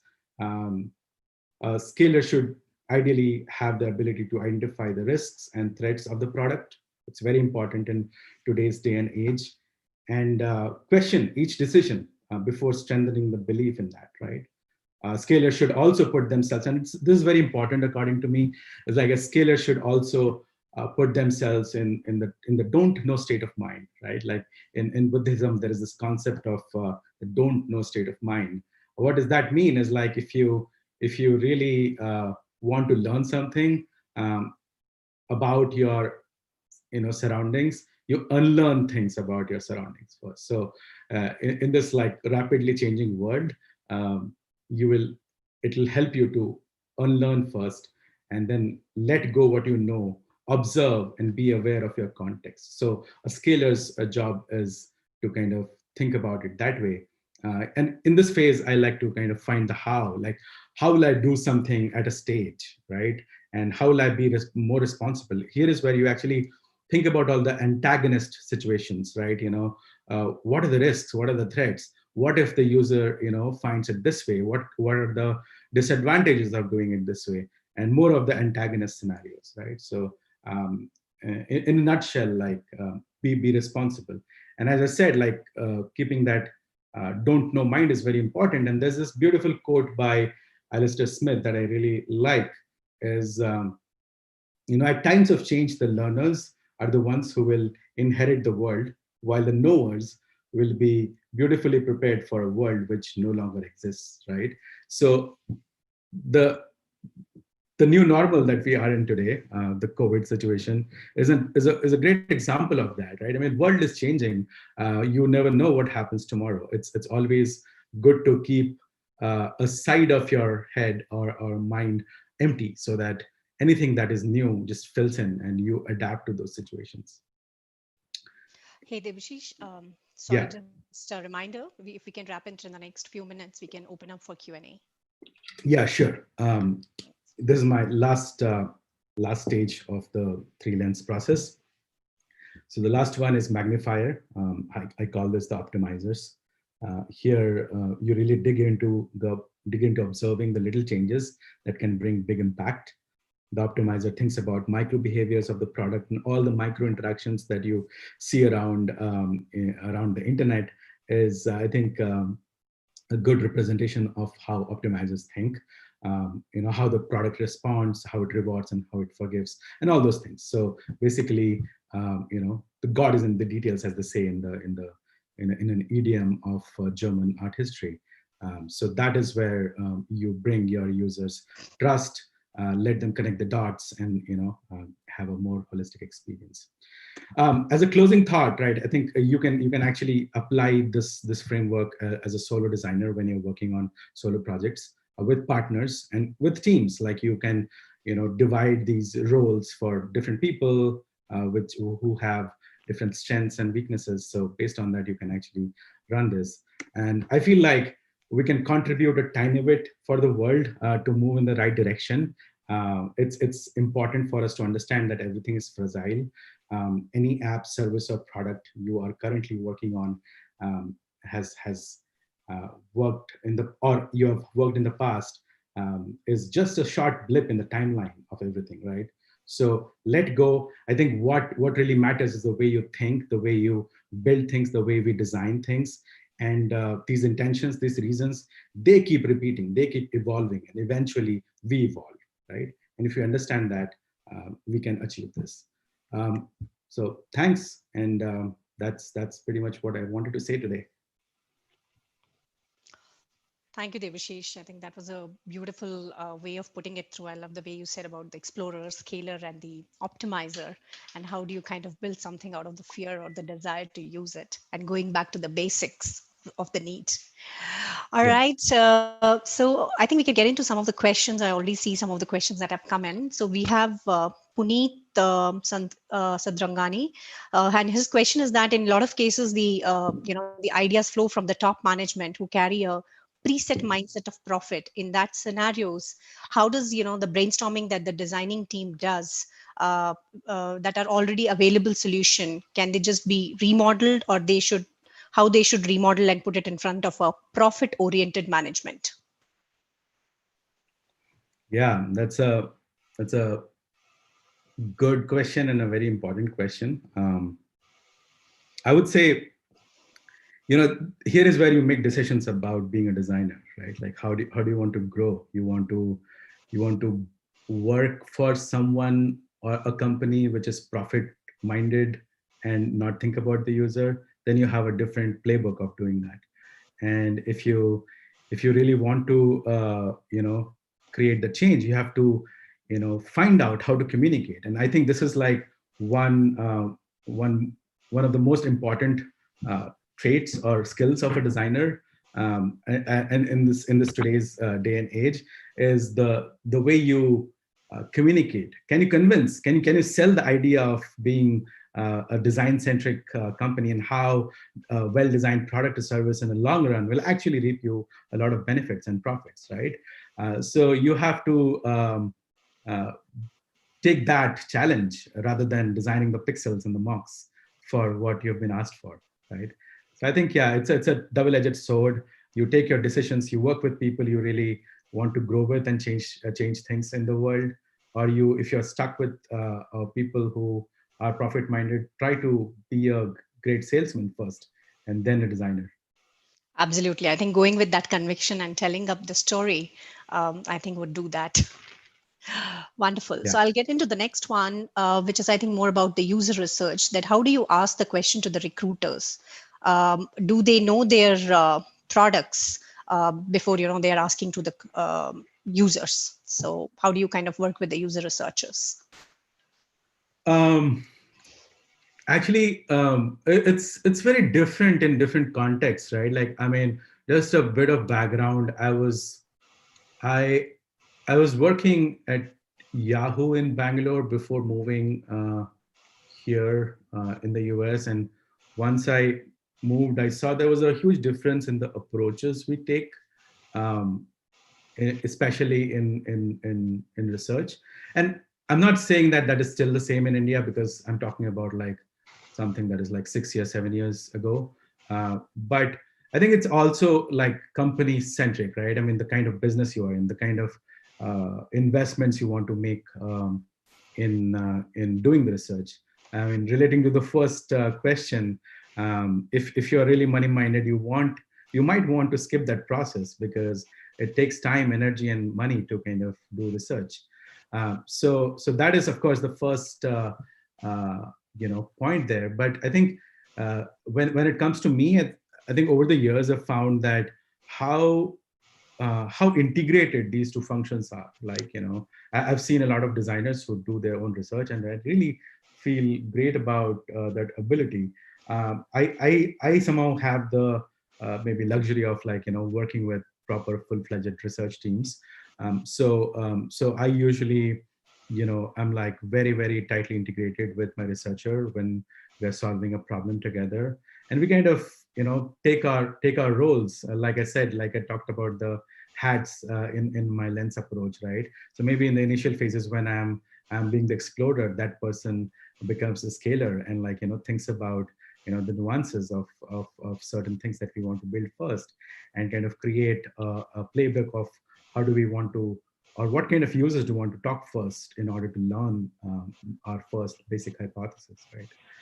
So I think those are the 2 points I would like to make here. Absolutely right. I mean, a tight story with the researcher kind of leads you to find the outcome that you're looking for. Absolutely. Mm-hmm. So there's another question from Aniruddha Harshe. Very interesting question. Whether vision defines a dream. As you have said that with the help of 3 parameters, something design is always dream before putting on the paper. Whether vision is a desire. Can I trust in the dream instead of formulating an idea under given vision, my vision, and my desire? Do you want me to read that again? No, it's fine. I think I get the gist of it. I feel like let's define dream first, right? They say there are two types of dreams, one is which you see when you're sleeping, and one which you see with your eyes open. So I would say choose the latter, and the latter one has everything else. Like, I talked about the imagined reality, and you have to be real when you're dreaming something. So that is like, I think, my analogy of the dream, the aspect of design. And I would say, I mean, just don't term it as a dream, because there's this like very old saying about how an artist is different from a designer, and we have to be very responsible in understanding that we can't have our own interpretations for a product, right? Like, we can't have our own interpretations for a service. It's about like solving that need, solving that problem that I said, right? I mean, think about the early man, or think about the Wright brothers. If they really wanted to do something that they dreamt of, they would have designed something maybe else. But they had a very clear use case in mind. They wanted to go from point A to point B faster than a car, and not in the ground. And like, what can be faster than something on the ground? So they saw this inspiration in a bird, and they're like, okay, I want to create something that will make me feel like a bird. And that was like a vision, and you can call it a dream, but I'm sure you don't see such dreams when you're sleeping. So you have to be aware when you wake up, when your eyes are open, you actually look at those dreams, maybe, and then strive towards achieving those. Very true. I mean, yeah, just keep your eyes open and you'll find a lot of different problems that you can be solving for, and bring in the design. Okay, so there's another question from Digvijay Thakur, which says, what is that quotient that defines the success of a product design? Quotient. I mean, people, based on their context, like businesses, based on their context, they define their success metrics, right? We all know about it. So that is I would say that is the more practical way of doing it, because what we are doing in our day and age today is like, we depend a lot on data science, right? And it's a beautiful thing to kind of do, because we have the ability to understand data, understand people behavior from data that we see, right? But I think I don't know if there is a certain quotient. Like I said, I mean, there are two main motivations for any of your product to be used, right? It's either fear or desire, or it's a combination of both, right?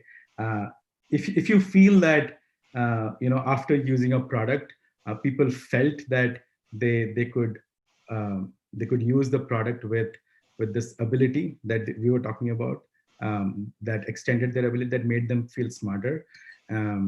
That is actually, from a design point of view, I would say it's a great testimony of what you have designed actually is working with the users. But apart from that, I think there are so many overriding factors around the success metrics that you really can't ignore when you're in the business of making something. But yeah, I think those are some basic things that we can look out for. Awesome. So there's another question from Alipta, which says that, are we limiting our creativity by putting all our thoughts into making just an interface usable? Or there is a larger scope? What do you think about it? Yeah, so that's a great question. And I have a lot of thoughts on that, but I would try to condense some of those in a couple of points. I feel there's a very interesting, I would say, because even I was in the same line of thought like years ago, and this understanding of an interface being the product, right? Your interface is not the product. Your interface is actually an interface to interact with your product, right? So understanding that in the very, very early stages is very important. What you really need to understand is your product is a system. It's a machine that has a lot of parts, right? And some of those parts are physical, some of those are hypothetical, some of those are like digital, and there are like a lot of parts of it. Your brand is actually a part of a product. So think about it in a more holistic way, right? I mean, what do people actually perceive about your brand? What do people actually think about your brand? Why do people come to you, right? It's easy to easy to understand this with examples. Like, when you think about music, which app comes to your head first? And if you like dig through that, like, why does it come as the first thing in your mind? Is it the interface only, or are there like many things, right? For me, for music, I really like use Spotify all the time. And I don't think Spotify has like, created the best music interface ever. There are like interfaces that are more beautiful than Spotify. But I think what really matters in my music experience is more than the interface. It's about like, the song that I'm looking for. Am I getting that, right? The moods that I'm kind of shifting through, the context that I'm moving through, the songs that I play when I'm driving, or the next song that comes in, my confidence in the product that the next song that will play is something that I like, right? So that is your product. That is how you're interacting. That is you're building trust with the product. So it's much more than the interface. So if you want to be creative and generative, think about it as an ecosystem, as a system that starts somewhere. It grows with people, and trust, expectations, love.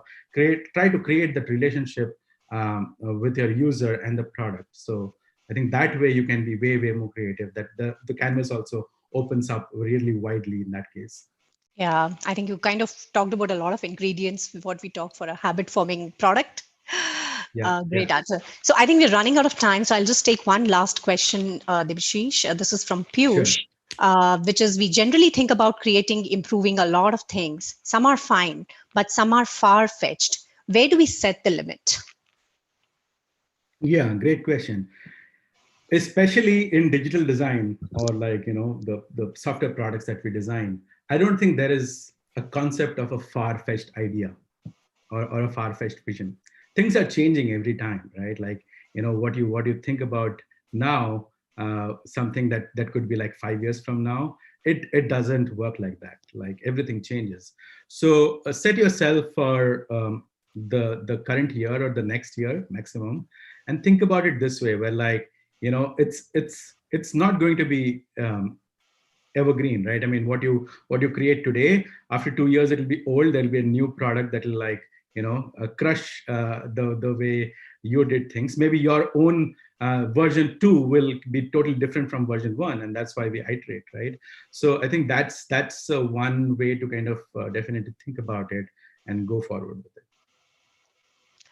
Thank you, Debashish. That was a wonderful answer, and I think we have the poll now coming up. So please take a couple of seconds to give us the poll. Um, Thank you so much, Debashish. It was superb to have you here. And again, there is a certificate that we have in the Hall of Fame, which can be found in the Product Leadership website. Productleadership.com, and you can scan the barcode and have your virtual certificate. Um, this is really great. Cool. Thank you, This Devshish poll, and Malti. thank you so much. Yeah, I was saying this poll feels like a reality show, which is kind of cool. Unless But you can- thanks for having me today. It was really fun to share some of these thoughts and have this conversation with you, Malti. Thank you. Thank you. Same here. My pleasure. Thank you, Debashish, and thank you, product leadership team, and thank you, Menaka and Sonal, for helping us with this. Thank you so much. Cool. So here we are for the exciting award for the session. So this session, the award goes to for the best question asked, Aniruddha Harshe. Aniruddha, we will send you your gift as soon as possible. Congratulations. And please send us your testimonials. It is very important for us to improve. And before we go on to our session with Christy, so we had a great session by Akash and incredible insights from Debashish, and now we are moving on to Christy. So before we go there, on the 13th of June, we have an open conference. Many aspiring speakers have nominated themselves, and you can go to this URL and vote for your favorite topic. And if they get to win, you get to win too. You can see the URL on your chat window or scan this QR code And another exciting reward is that you can get a one-on-one mentoring session with our speakers. So please refer your colleagues and your contacts and climb up the leadership board. And please ask questions for the next speaker on this particular URL. Scan the QR code or check your chat window. Allow me to welcome Apurva Tyagi, our moderator for the next session. Apurva heads product and growth at Sinisi. Apurva, very happy to have you with us. Please take over the session, handing it over to you. Thanks, Menaka. Hey, everybody. It's wonderful to be here and be a part of this design edition of the Product Leadership Festival 2020. First off, I hope everybody is safe and healthy during this time. I know it's strange times that we live in nowadays, but I hope everybody is safe. It's great to actually see so many people participating, even virtually. And I guess this was all made possible because of the virtual setup. So that's pretty great. We have an amazing speaker lined up for you now, Christy Lenable. Hi, Christy. She's the Vice President of UX at GitLab, and she will be sharing her keynote on 5 lessons learned from managing one of the world's largest all-remote UX teams. I think it's an even more relevant topic during these times.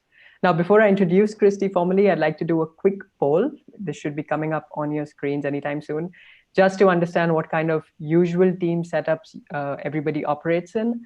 Of course, now most of you might be remote, but I'm just curious to know, what were your general setups like before all of us kind of moved to remote, and how easy it was to possibly switch to this. Now, a quick introduction of our lovely speaker, Christy.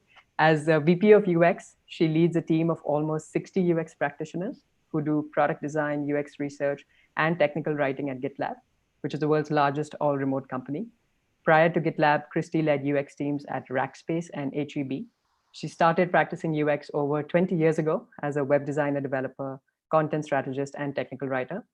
She's enjoyed watching the practice evolve during this time, and she learns new things from her team every day. Now her focus is on enabling other UX practitioners to do their best work because there's so much talent and creativity to support.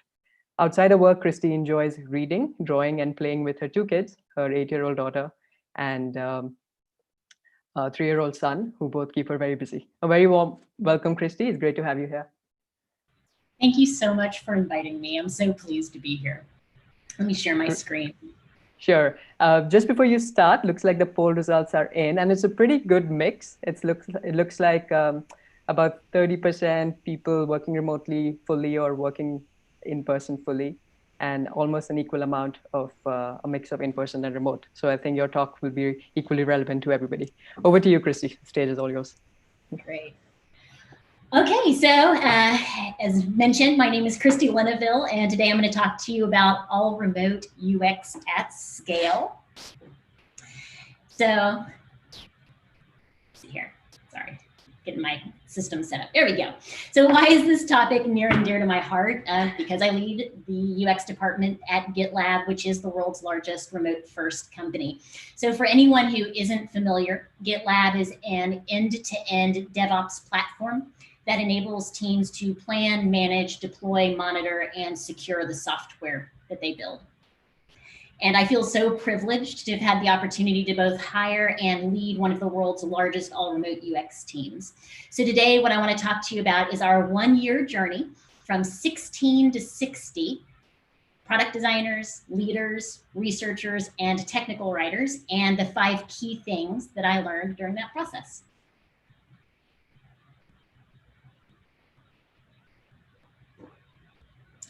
So I'll start by talking about what we learned from hiring so many amazing UXers over the last year.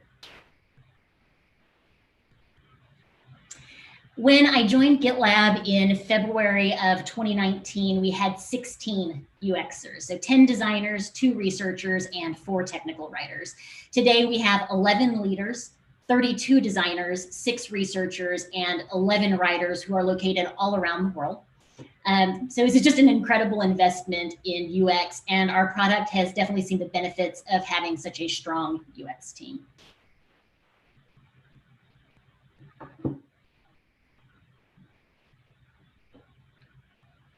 So we talked to a lot of amazing UX practitioners as we grew the team, and I want to share with you a few things that we found to be important for hiring people who will succeed in an all-remote environment.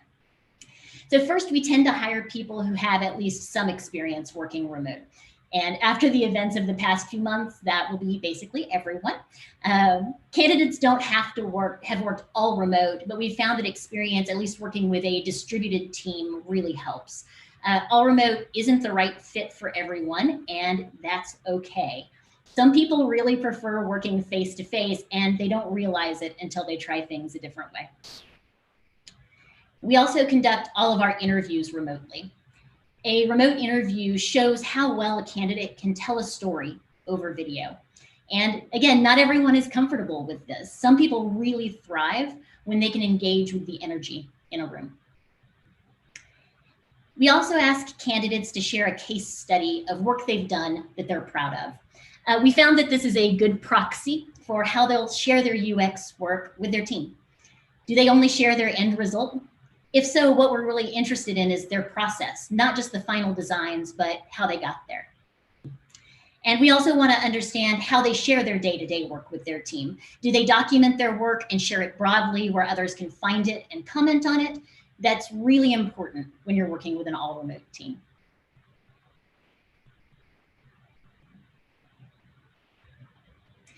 We're also looking for people who are great collaborators. Do they proactively bring their cross-functional partners into their process as early as possible? Or do they throw their design or research over the wall and just expect someone to implement it?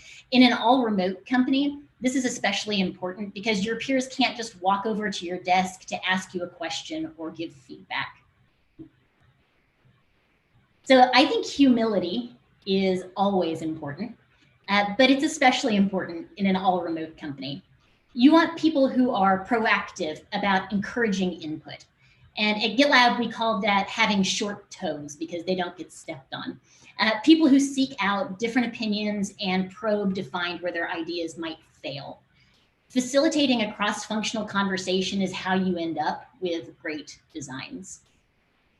And lastly, while we hire all over the world, our teams are widely distributed across time zones. So we do think about a candidate's team and working hours to make sure that they won't feel isolated. So many of these things I just discussed are traits that are important in any UX role, but we found them to be especially important in all remote.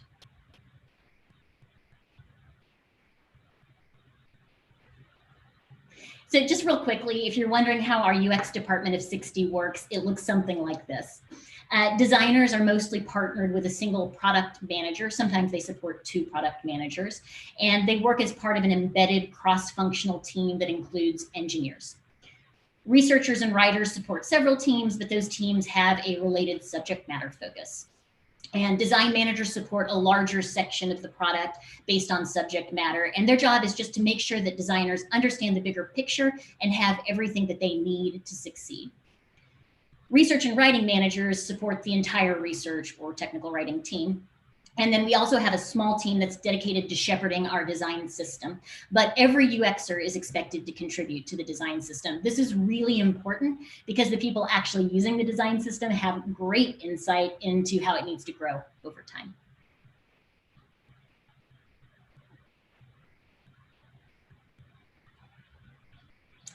So now let's talk about managing all remote UX at scale.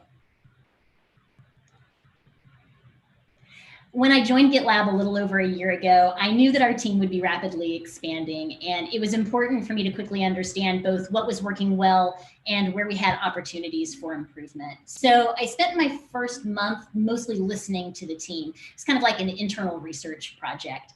I didn't want to make any assumptions based on my previous experience because every team and its culture are so different. The worst thing that I could have done was to begin challenging and changing things that I didn't understand, but were actually working well. Instead, I wanted to focus on uncovering my team's pain points. So based on these conversations, here are some of the themes that I uncovered. First, my team wanted more design collaboration. They were getting really good feedback from their product managers and engineering partners, but it was different than the feedback they knew they'd get from other UXers. Also, they wanted more collaboration with their product managers. They often felt like they were missing context that would help them better understand the business problem that they were attempting to solve. And in a company where we frequently communicate asynchronously, it was really really easy for important details to get obscured. They also wanted more context about work that was happening in other product areas. It's always easy to get siloed in your own little part of the product, but this is especially true when you're all remote. When you're designing end-to-end workflows, though, you really need to understand the larger problem that's being solved. And you also need a way to understand possible dependencies and areas where you need to maintain consistency. And then lastly, even though they were all remote, they still wanted to feel like they had work friends because the social aspect of work is important too.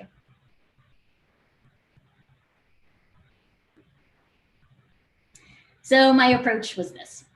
Most importantly, keep the good things. This was really critical to making sure that the team was working efficiently and effectively, but it was also key to building their trust. They needed to know that I wasn't going to come in and mess around with the good things that they were already doing. Also, we agreed to run every new thing, every new idea as a pilot. And I actively invited feedback from the team about how well changes were working. And because these were pilots, we agreed we would stop doing anything new that didn't show a clear improvement in their day-to-day jobs. And we would go into any new initiative assuming that at least part of it was wrong. So this encouraged us to continue iterating to make it better, just like we do with our designs. So before we move on, I want to take a moment to talk about one of the good things that GitLab does as a company that we had to make sure we wouldn't lose in the UX department, and that is trust our team. At GitLab, we work hard to hire really good people, and we expect all of them to be a manager of one, meaning themselves.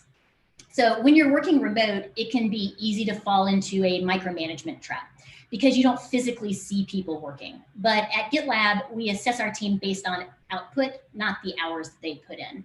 They can work whatever hours they want, as long as they're meeting their commitments and communicating asynchronously, both with questions and updates. We can see everyone's progress in the work they produce, and because we trust them to manage themselves, they do. Usually the biggest problem we have is making sure that people don't overwork. So as leaders, we stay up to date on their personal velocity and the expectations from their team. And when we see someone starting to work too many hours, we find out why and help them and their extended team to adjust.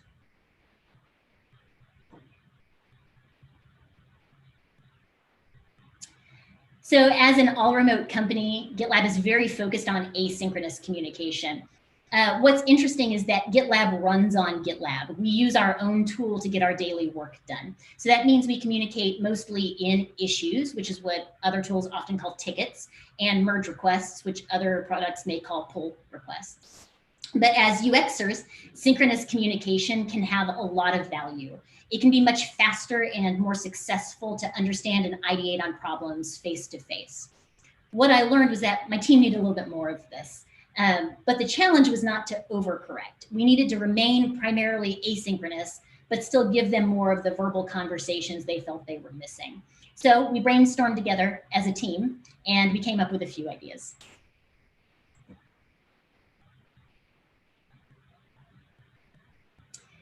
One of the first initiatives we rolled out was a pair designer program. So this was to address the team's concern that they weren't getting the amount of design feedback and collaboration that they wanted. So for designers who work in an office, they can just look across the aisle and have a pretty good idea of whether they would be interrupting someone's workflow with a question. But in an all-remote team, they had no idea. So instead they felt cautious about reaching out. So in our pair design program, every designer is assigned to another designer who is their go-to person for ideation and feedback. We make sure to assign pairs who work in compatible time zones, but we also try to partner people who wouldn't normally work together. And this gives everyone an opportunity to see product areas that they wouldn't see otherwise. And then every 6 months, we switch the pairs up so that we get to know new people better and also experience other product areas more deeply. So there are no constraints on how the pairs work together. Some of them like to meet ad hoc, others have a regularly scheduled sync. This time is for them, so it's really just about what works for their partnership. And as you can see from the quote from Alexis on this slide, the designers really like this program.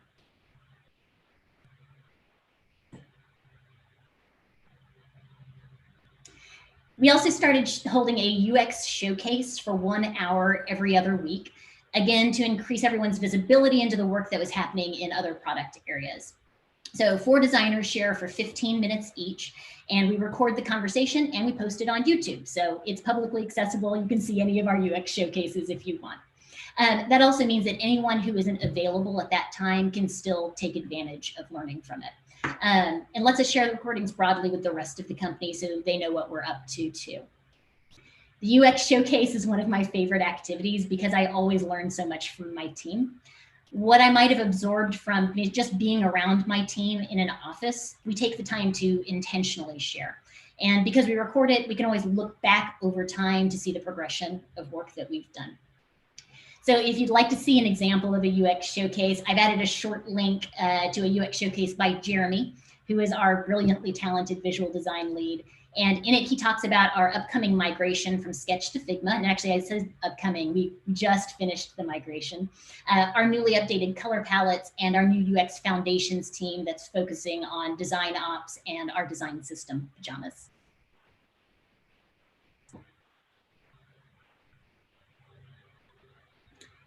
So at GitLab, teams try to work as asynchronously as they can, and that is a core philosophy for our all-remote company because not everyone is in a time zone that allows them to be in the same place at the same time. But we have found that at the beginning of a project, it's often helpful to get a team together for a face-to-face discussion. So these kickoffs are cross-functional because it's important to have UX, the PM, and engineers all on the same page. And it offers an opportunity for the PM to clarify the business goal and the engineers to note any known constraints. But more importantly, it allows the team to brainstorm together about potential solutions. The key to these kickoffs is to keep them short, usually 30 minutes to an hour. Make sure the team comes in with context about the problem to be solved, and then clearly set the scope of the problem that the team is solving. And then also, we make sure to document both the discussion and the outcome so that we have a record of the decisions that we made, and anyone who can't attend can easily catch up. And as with every other meeting, we record the kickoffs and we post them to YouTube for anyone who wants to see everything that happened.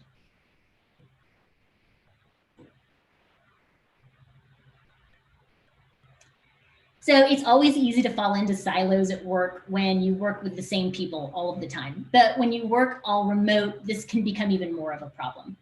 One way our UX research and design system teams overcome this is with open office hours. They hold them every 2 to 4 weeks, and everyone in the company is welcome. There's a standing invitation on the company calendar, but they also advertise in Slack as a reminder. People are invited to come with literally any question they may have. And it's an opportunity for people to learn more about the teams, but then also to bring up thought-provoking ideas, which they do.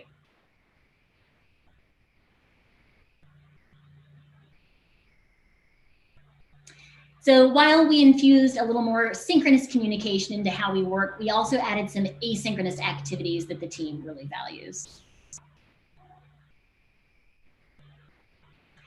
First, some of our designers record video walkthroughs of their design work to keep their teams up to date. Prior to this, they likely shared low fidelity sketches or wireframes with their team in issues.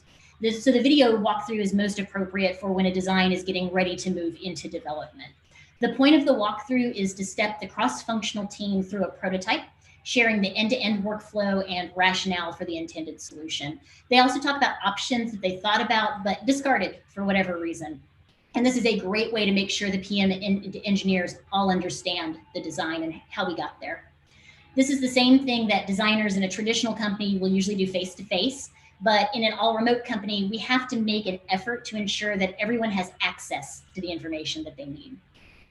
And as always, we post the video to YouTube, but designers usually post a link to the video in an issue too, so their teams can leave comments, ask questions.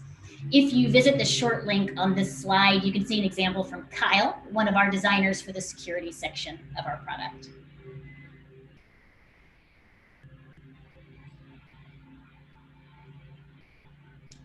So the last activity I'll talk about is asynchronous sketching. As designers, we're used to getting our teams in a room with a whiteboard, sticky notes, and markers to brainstorm together. But when you're all remote, you have to get creative about how you lead these collaborative design activities. It's still possible though. Most importantly, you want to start by documenting clear, simple instructions for the team to make sure they understand what's being asked of them. And then you need to offer them a space to collaborate. We often use Mural, but we've used GitLab issues too, which you can see in this slide. You can see that a variety of people contributed to the sketches in this activity. The designer made sure to remind her team that good drawing wasn't the point, and she even pointed out that her own drawings were going to be ugly too. So if you're interested, you can visit the short link on this slide to see the asynchronous sketching session that Sunjung facilitated recently for her team.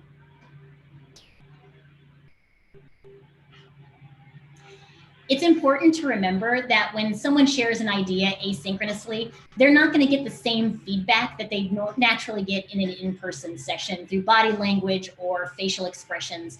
And that can be really nerve-wracking for people. So as the facilitator, you have to make sure to encourage them with supportive comments. Emojis are a great way to give feedback too. And as always, make sure that the results are documented someplace where everyone can find them.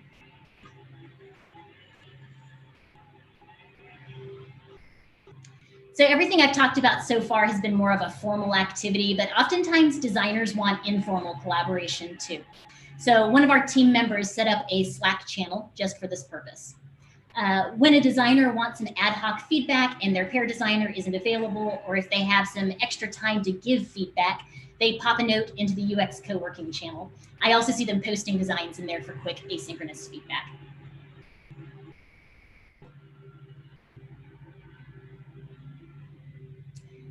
So the last thing I want to leave you with is a core principle at GitLab, which is document everything.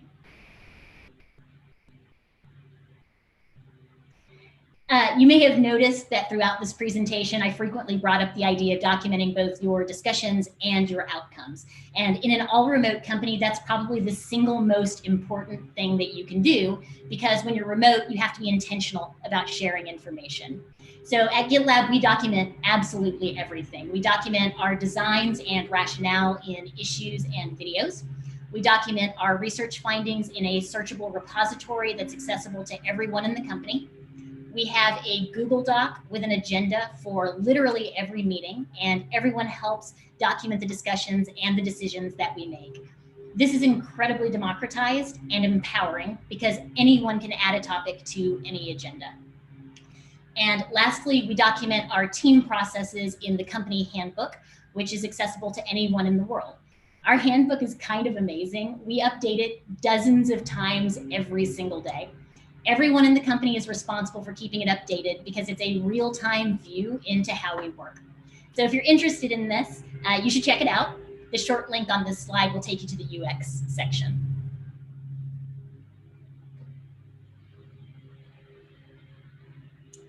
And then the last thing I'll mention is that even though we work together through technology, we're all still human, and it's important not to forget it. That's why we schedule hangouts that are purely social. In an office, you'd have to have those conversations at lunch or when you pass someone in the hall, but in an all-remote company, you have to set aside time for the fun stuff. We also try to check on each other just to say hi. Slack can be a good way to quickly reach out. And it's also important to remember to give positive feedback for the good work that your peers do. So at GitLab, we have a dedicated Slack channel just for this purpose, and it gets many, many messages every single day. Also, anyone can nominate a peer for a discretionary bonus of $1,000, and our company goal is for 10% of the company to receive a bonus each month. And lastly, we actively remind each other that we don't have to hide our families from our work.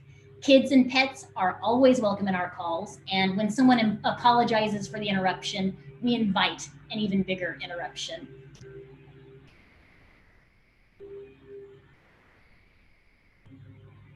So in conclusion, all remote UX works. You just have to be intentional about it.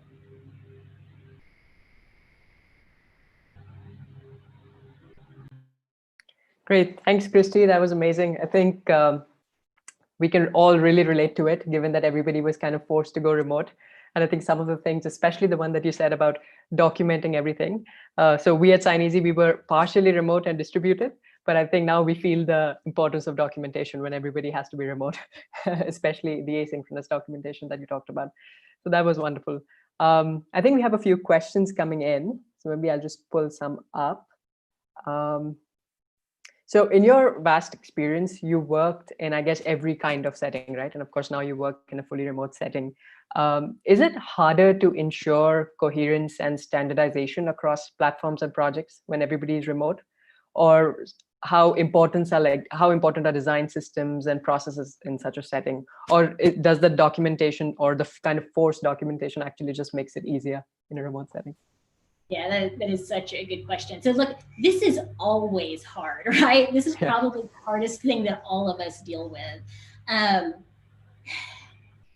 I don't think it's necessarily any harder in all remote. And I think you're right, it does go back to the documentation, and then also having a well-documented full design system with single source of truth components makes such a huge difference. But a lot of the activities that I talked about during this presentation are geared towards solving that exact problem.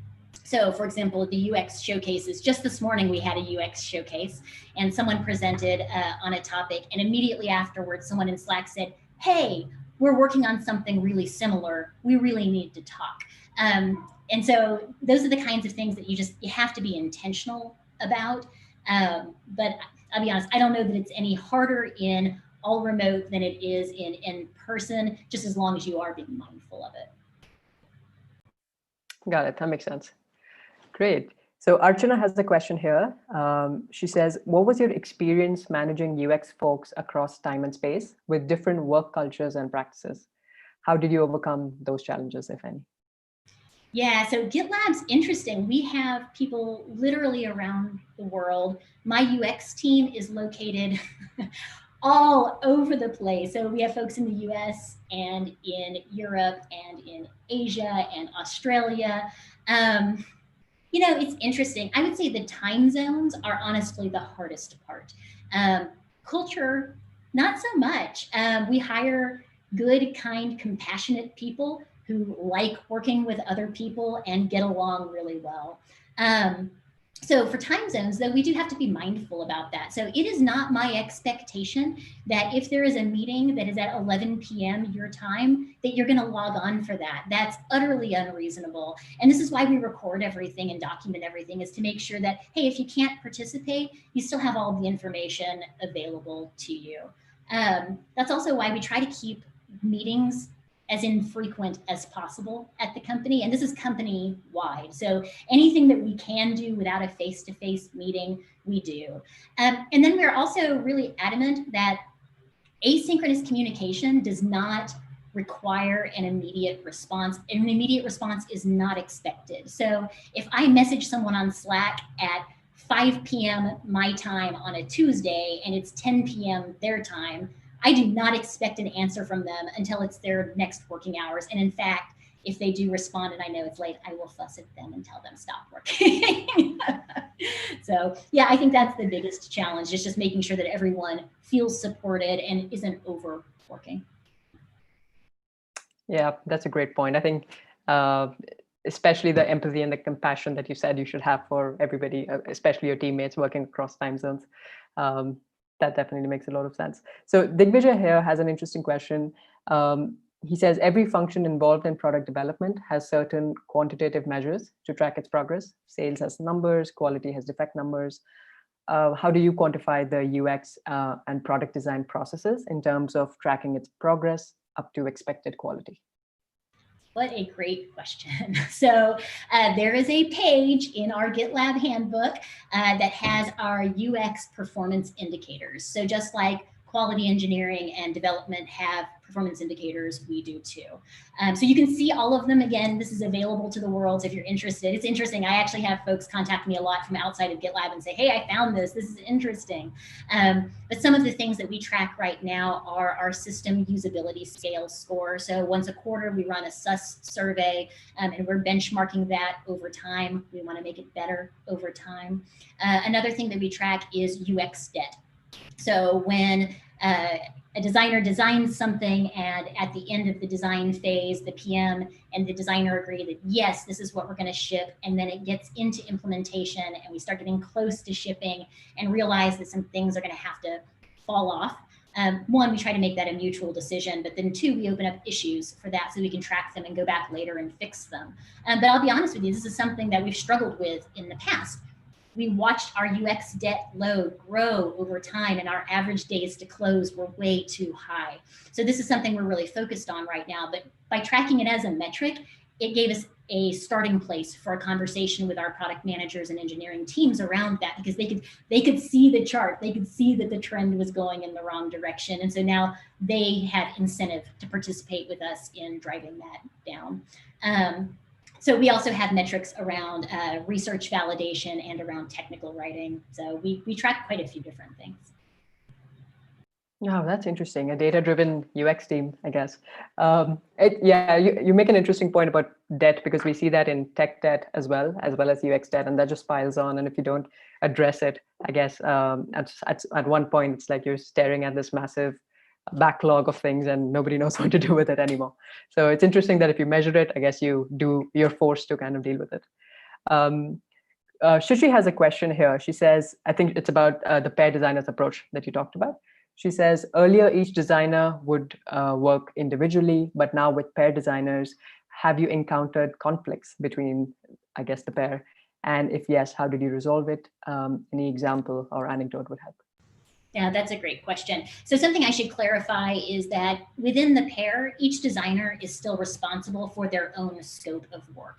So they aren't necessarily working together. The idea is they're coming to each other, sharing their work, asking for feedback, basically saying like, here's my idea. Can you please be the first person to poke holes in it and tell me where it might fail? And then also just to ideate with and say like, hey, this is how I'm thinking about it. Is there something that I missed? Now, that being said, we do have, like, our designers do work together. It depends on the project, but we have an all-in-one DevOps tool, so things are connected. They have to work together. So we haven't really had problems with this. And I think what it goes back to is, I mentioned humility. We specifically hire for humility. It is one of the traits that we evaluate people on as part of our interview process. And that means we're hiring people who want feedback, want to collaborate, don't think they always have the best idea, know that the best ideas come from a lot of different sources. So maybe I'm just fortunate, but hasn't been much of a problem. That's great to hear. I hope everybody's making notes. If you want to work at GitLab, I think humility is something that's important. Suresh has a question here. He says, hi, Christy, one of the biggest challenge is keeping teams motivated. How do you manage individual performance? And especially for top performers, how do you keep them motivated in a remote setting? Yeah, this is a great question. So I'll kind of answer those two things separately. So how we keep everyone motivated is we work in what we call milestones. Someone else might call a sprint, but it's a month-long period where this is what's going to happen in this month. And very clearly, these are the things that I'm going to be expected to deliver during this month. Those things are tracked on a board so you can see where you are in process. Other people can see where you are in process, and you can see how you're affecting other people's timelines.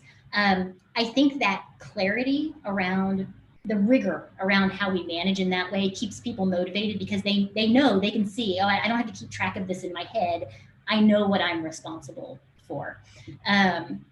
So that also means that I mentioned before, we don't have set working hours. Anyone can work any hours they want, because the whole goal is just get your job done. If you've committed to something, then deliver that thing. And then, hey, if you can't deliver that thing, let us know as early as possible what's going on, why you can't, and what the impact is going to be, so that we can deal with it in the moment.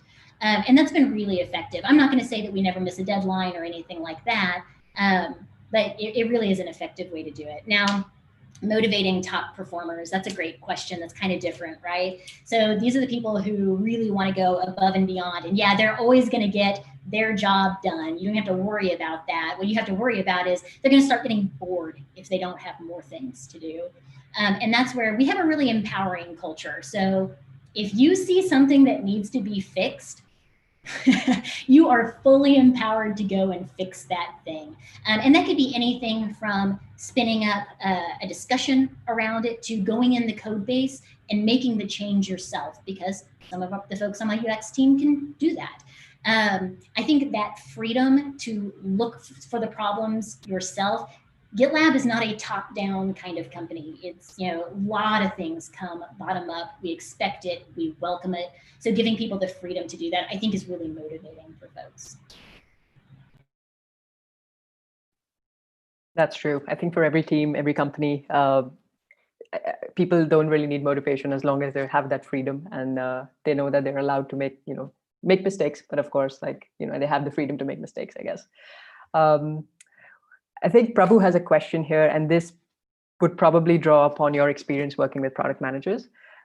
He says, UX designer is part of a Scrum team who knows their stories and features, but ideally designers should also have a clear understanding of the product vision and its requirements.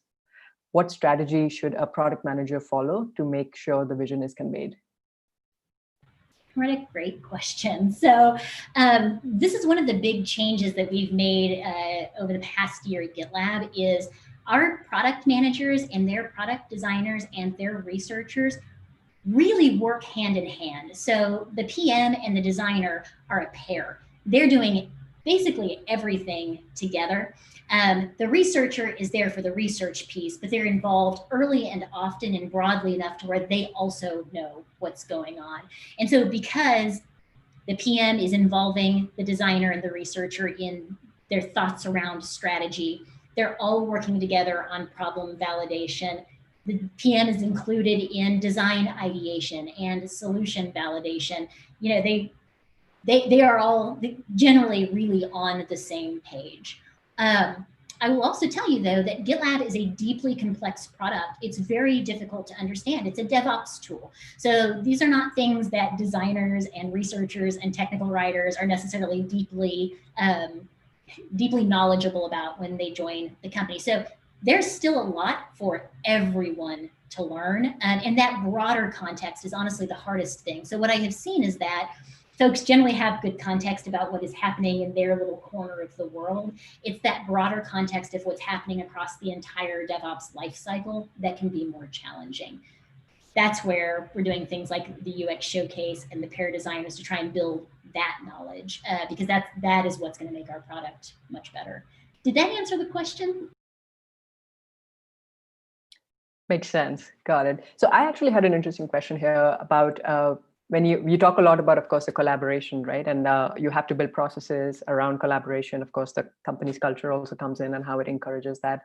Well, years in product development have taught me that the best products come out of a very collaborative approach between product managers, designers, engineers, everybody sort of pooling in their thoughts, right? And making the product better. Do you see a challenge here in a remote setting? Maybe something that you've had to work through in your experience as well, is how do you ensure everybody still feels included in that product development journey? Because you said that, of course, it's easy to get siloed, but how do you really make sure that the end result, there are no bitter feelings, everybody was able to express themselves and everybody was kind of heard? Yeah, what a great question. Okay, so I think honestly, the fact that we work so asynchronously in issues is what really drives that. So our issues are publicly available. Anyone on this call can see any one of our issues. You can go comment on an issue if you want. What that means is that no one has to ever feel excluded, and that is by design. You can give feedback on literally anything, and you are invited to do so. So that is the expectation, is that people will participate in that way. And then what that really drives is for the folks who are the responsible party for that issue to be thoughtful about the input that's coming in, especially because it's in public. So much harder to just blow someone off when, you know, anyone in the world can see how you're responding, right? So that makes us be mindful about how we are thinking about and responding to people. And even if the answer is no, it's not just no, it's no because here are the reasons why, here's how we're thinking about this, here's what we might do next instead. So again, this is core to GitLab's philosophy and how we work, which I think is actually lucky for my UX department. We're just tagging onto that. Wow, that's great. It's interesting that all eyes are on you, right? When you said that everything's publicly available, I'll be sure to actually go in and check these resources out. On that note, I think one final thought that we can probably leave with, of course, you pointed out a lot of GitLab resources that are open source and anybody can refer to. Any other books or resources for the people here that in design or remote work or remote culture that you would maybe recommend? What a great question that I was utterly unprepared for, because I've been reading a lot of science fiction lately. I will tell you that the thing that my team is really focused on right now is Jobs to be Done and the Jobs to be Done playbook. That has nothing to do with remote work, but it's just about how we work together. So that one's a valuable one. And then I'm reading a book right now about OKR management, and its title I can't remember, but that's another one that's important for me because, again, OKRs, we're data driven. This is how we manage our team. So learning more about OKRs, I can look up the title of that later and share it if anyone's interested. Yeah, wonderful. I think Jobs to be Done, what a great framework. I think that's a great resource for anybody building any product, really, not just a designer, but product manager, engineer, anybody interacting with customers or just thinking about product. I think that's a great resource. Great. Well, I think that brings us to the end of our session. Thank you so much, Christy. I think we had some wonderful questions, some amazing insights from you. We have a little certificate of appreciation here for you. And I think there's a QR code that you can always refer to, and there's a Hall of Fame dedicated for you that you can look at. And I think the video of this session will also be uploaded there, so you can always take a look there. Thank you, Christy, for the brilliant keynote, and thank you, Apurva, for the great hosting. So we had a great time with you guys. So excited again to announce the winner for this session for asking the best questions. Archana Mohan, congratulations, Archana. You will get your rewards pretty soon. And please do send us your testimonials, scan the QR code, or you can find the URL in the chat window.